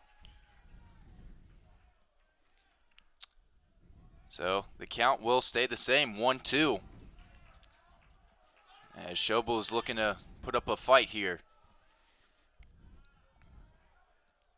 The 1-2 to Shobel as Gieg is taking an awfully long time getting his signs from Burns. Now comes set. And takes a long look at Donlin. Here's the pitch, and Shobel will pop this one up into right field. It will be caught out there by Dante Baldelli, and runners have to freeze where they're at, and that is a big out number 1 for Boston College. Yep, obviously if you want to get 3 outs, it all starts with getting the first out, and BC was able to do that. Good pitching there. Obviously, Geig in a high-pressure situation, the most important thing, in my opinion, in that bat is he got ahead with the first pitch strike. That really set the tone there. So he was able to get ahead, and from there, Shobel fouled off one pitch, but, he was retired on that little soft fly ball into right field. And in steps number 19, Gavin Cross, hitting .365 on the year in a big spot here. Here's the first pitch from Geig, and Cross will line this one. It will be foul, just barely, as it hugged the line, and I believe that got a piece of Cross as he's kind of limping in the box. Yeah, that's a stinger. I guess it hit off maybe that right foot. He's trying to take a couple practice swings and get his feeling back. Especially in the cold right now too. That just makes everything about 5 times worse than what it would be if it was 70 and really sunny out and felt good outside. Whereas if you get hit, foul one off your shin, you're cold, it just doesn't feel good. So the 0-1 count to Cross. Here's the pitch from Geig. Swing and a miss for strike 2 as Cross was looking to end it right there on a big time swing. Yeah, I mean, that was just a fastball. I'll show you my best and see if you can hit it, and Cross was not able to do that. Yeah, Geig emptied the tank as that was at 96. So the 0-2 count to Cross. Here's the pitch. And Cross lines this one into right field. They're going to hold Donlin at third, but it will be a single and bases loaded for the Hokies with still 1 out. Well, bases loaded, this is exactly the type of guy you want to have at the dish. TJ Rumfield, maybe the best power hitter for this Hokies team, and he's 0 for 4, which honestly I feel like is a good thing. You think he's due for a hit. I mean, it's so rare that this guy goes in 0 for, heading .358 on the season. You just think that he's due for a base knock here. Yeah, I was just about to say that. You would think that after going 0 for 4, TJ can find a way to do something, as now the hitting coach is going to call him over and have a few words with Rumfield. But bases loaded now for the Hokies. Still only 1 out, down by 2. 2 to tie it, 3 to win it. And Rumfield will step in and face Geig. And also Rumfield, the lefty, facing off against the righty Geig. I mean, that's obviously a matchup in favor of Rumfield. So here's the big-time matchup here. Bases loaded. Here's the first pitch. And Rumfield will take it for ball 1 on the outside part of the plate. These fans are itching to see some fireworks here in Blacksburg. Meanwhile, Max Geig looking to slam the door here on the Hokies. The 1-0. And that is way outside. And another athletic play from Peter Burns to keep all the runners still on base. Yeah, so now ahead 2-0. If you're Rumfield, I think you don't swing at anything unless it's right down the pipe. I mean, because you've got all the leverage right here. And you would think that it's kind of dangerous here for Geig. Do you want to come back inside and try to, show him something good, or do you want to just kind of throw a little waste pitch? The 2-0. Geig comes set. Here's the pitch. And Rumfield will take it for ball 3, as that one looked pretty good, and the Hokies dugout is going ballistic right now. Yeah, I mean, honestly, that was obviously a ball. That ball was low, but it was a really good frame by Peter Burns to, bring that ball up and make it look a little bit more like a strike, but that was clearly a ball as it crossed the plate. So Rumfield will step back in. The 3-0 pitch. 1 out, bases loaded. Hokies down by 2, bottom 9. Here's the pitch. And strike 1 on the outside part of the plate. Rumfield was going to take that all day long. Oh, for sure. I mean, obviously, down by 2 runs, you want to take that pitch, of course, and less than 2 outs. So now this is really where it really gets tense, because if you get something you like, you want to swing at it, I think it's fine. But if it's not, then just let it go. So 3-1 here to Rumfield. Here's the pitch. Rumfield will get a hold of this one, and it will be caught out there by the left fielder, but in comes Donlin, and he will score tagging up. Yeah, I mean, that's a big win for Boston College. You'll take the sacrifice fly any day of the week. I mean, obviously disappointing for Rumfeld because you were up 3-0 in the count and you weren't able to, draw the base on balls. I fault him for swinging there, just kind of a bad break there. And nice piece of pitching from Geeg working back in the count and getting the sacrifice fly of trading and out for a run. Yeah, that's not really what you were looking for if you were Virginia Tech. Rumfield did get a hold of it, drove it pretty far, but just good placement out there by Cameron Leary to make the play. And now stepping up in the probably the hero spot, if anyone, to save the Hokies here in this game is number 23, Tanner Thomas, 0 for 2 on the day. Hitting out of the left-handed batter's box. Here's the pitch. And Thomas will take it, and that ball got away from Burns. Did it hit the umpire? Because he looked like it. I think it did. I think it hit his right arm. I think it got his hand. Yeah. Because we could see after that pitch, he was kind of shaking it off. And, and so the second base umpire, that's Ken Fitz, is going to come off to kick some dirt off the rubber. That's just a stall tactic to give the home plate umpire, Jamie Roebuck, some more time to sort of wear that one off. Do you dare steal Jack Hurley from second to third? Honestly, I wouldn't, because a base hit scores you anyway. So I don't think that's particularly valuable, especially given the way that the Hokies have run the bases this season. I'm not sure that'd be the best strategy. So Thomas will step back in. The 1-0 count to him. 2 outs here. Runners on first and second for the Hokies. Still down by 2 runs. No, 1 run, excuse me. As he will take it for ball 2. That one looked pretty good as well. Yeah, I mean, it's a little bit hard to tell from our vantage point because we're up high in the press box and kind of angled towards the right side. So I do think that pitch was just a tad bit high. So the 2-0 count now to Thomas. And the Hokies would love nothing more than to get Kevin Madden to the plate. As here's the pitch. And strike 1 on the outside part of the plate. And Thomas is inquiring with Jamie Roebuck as to where the location was.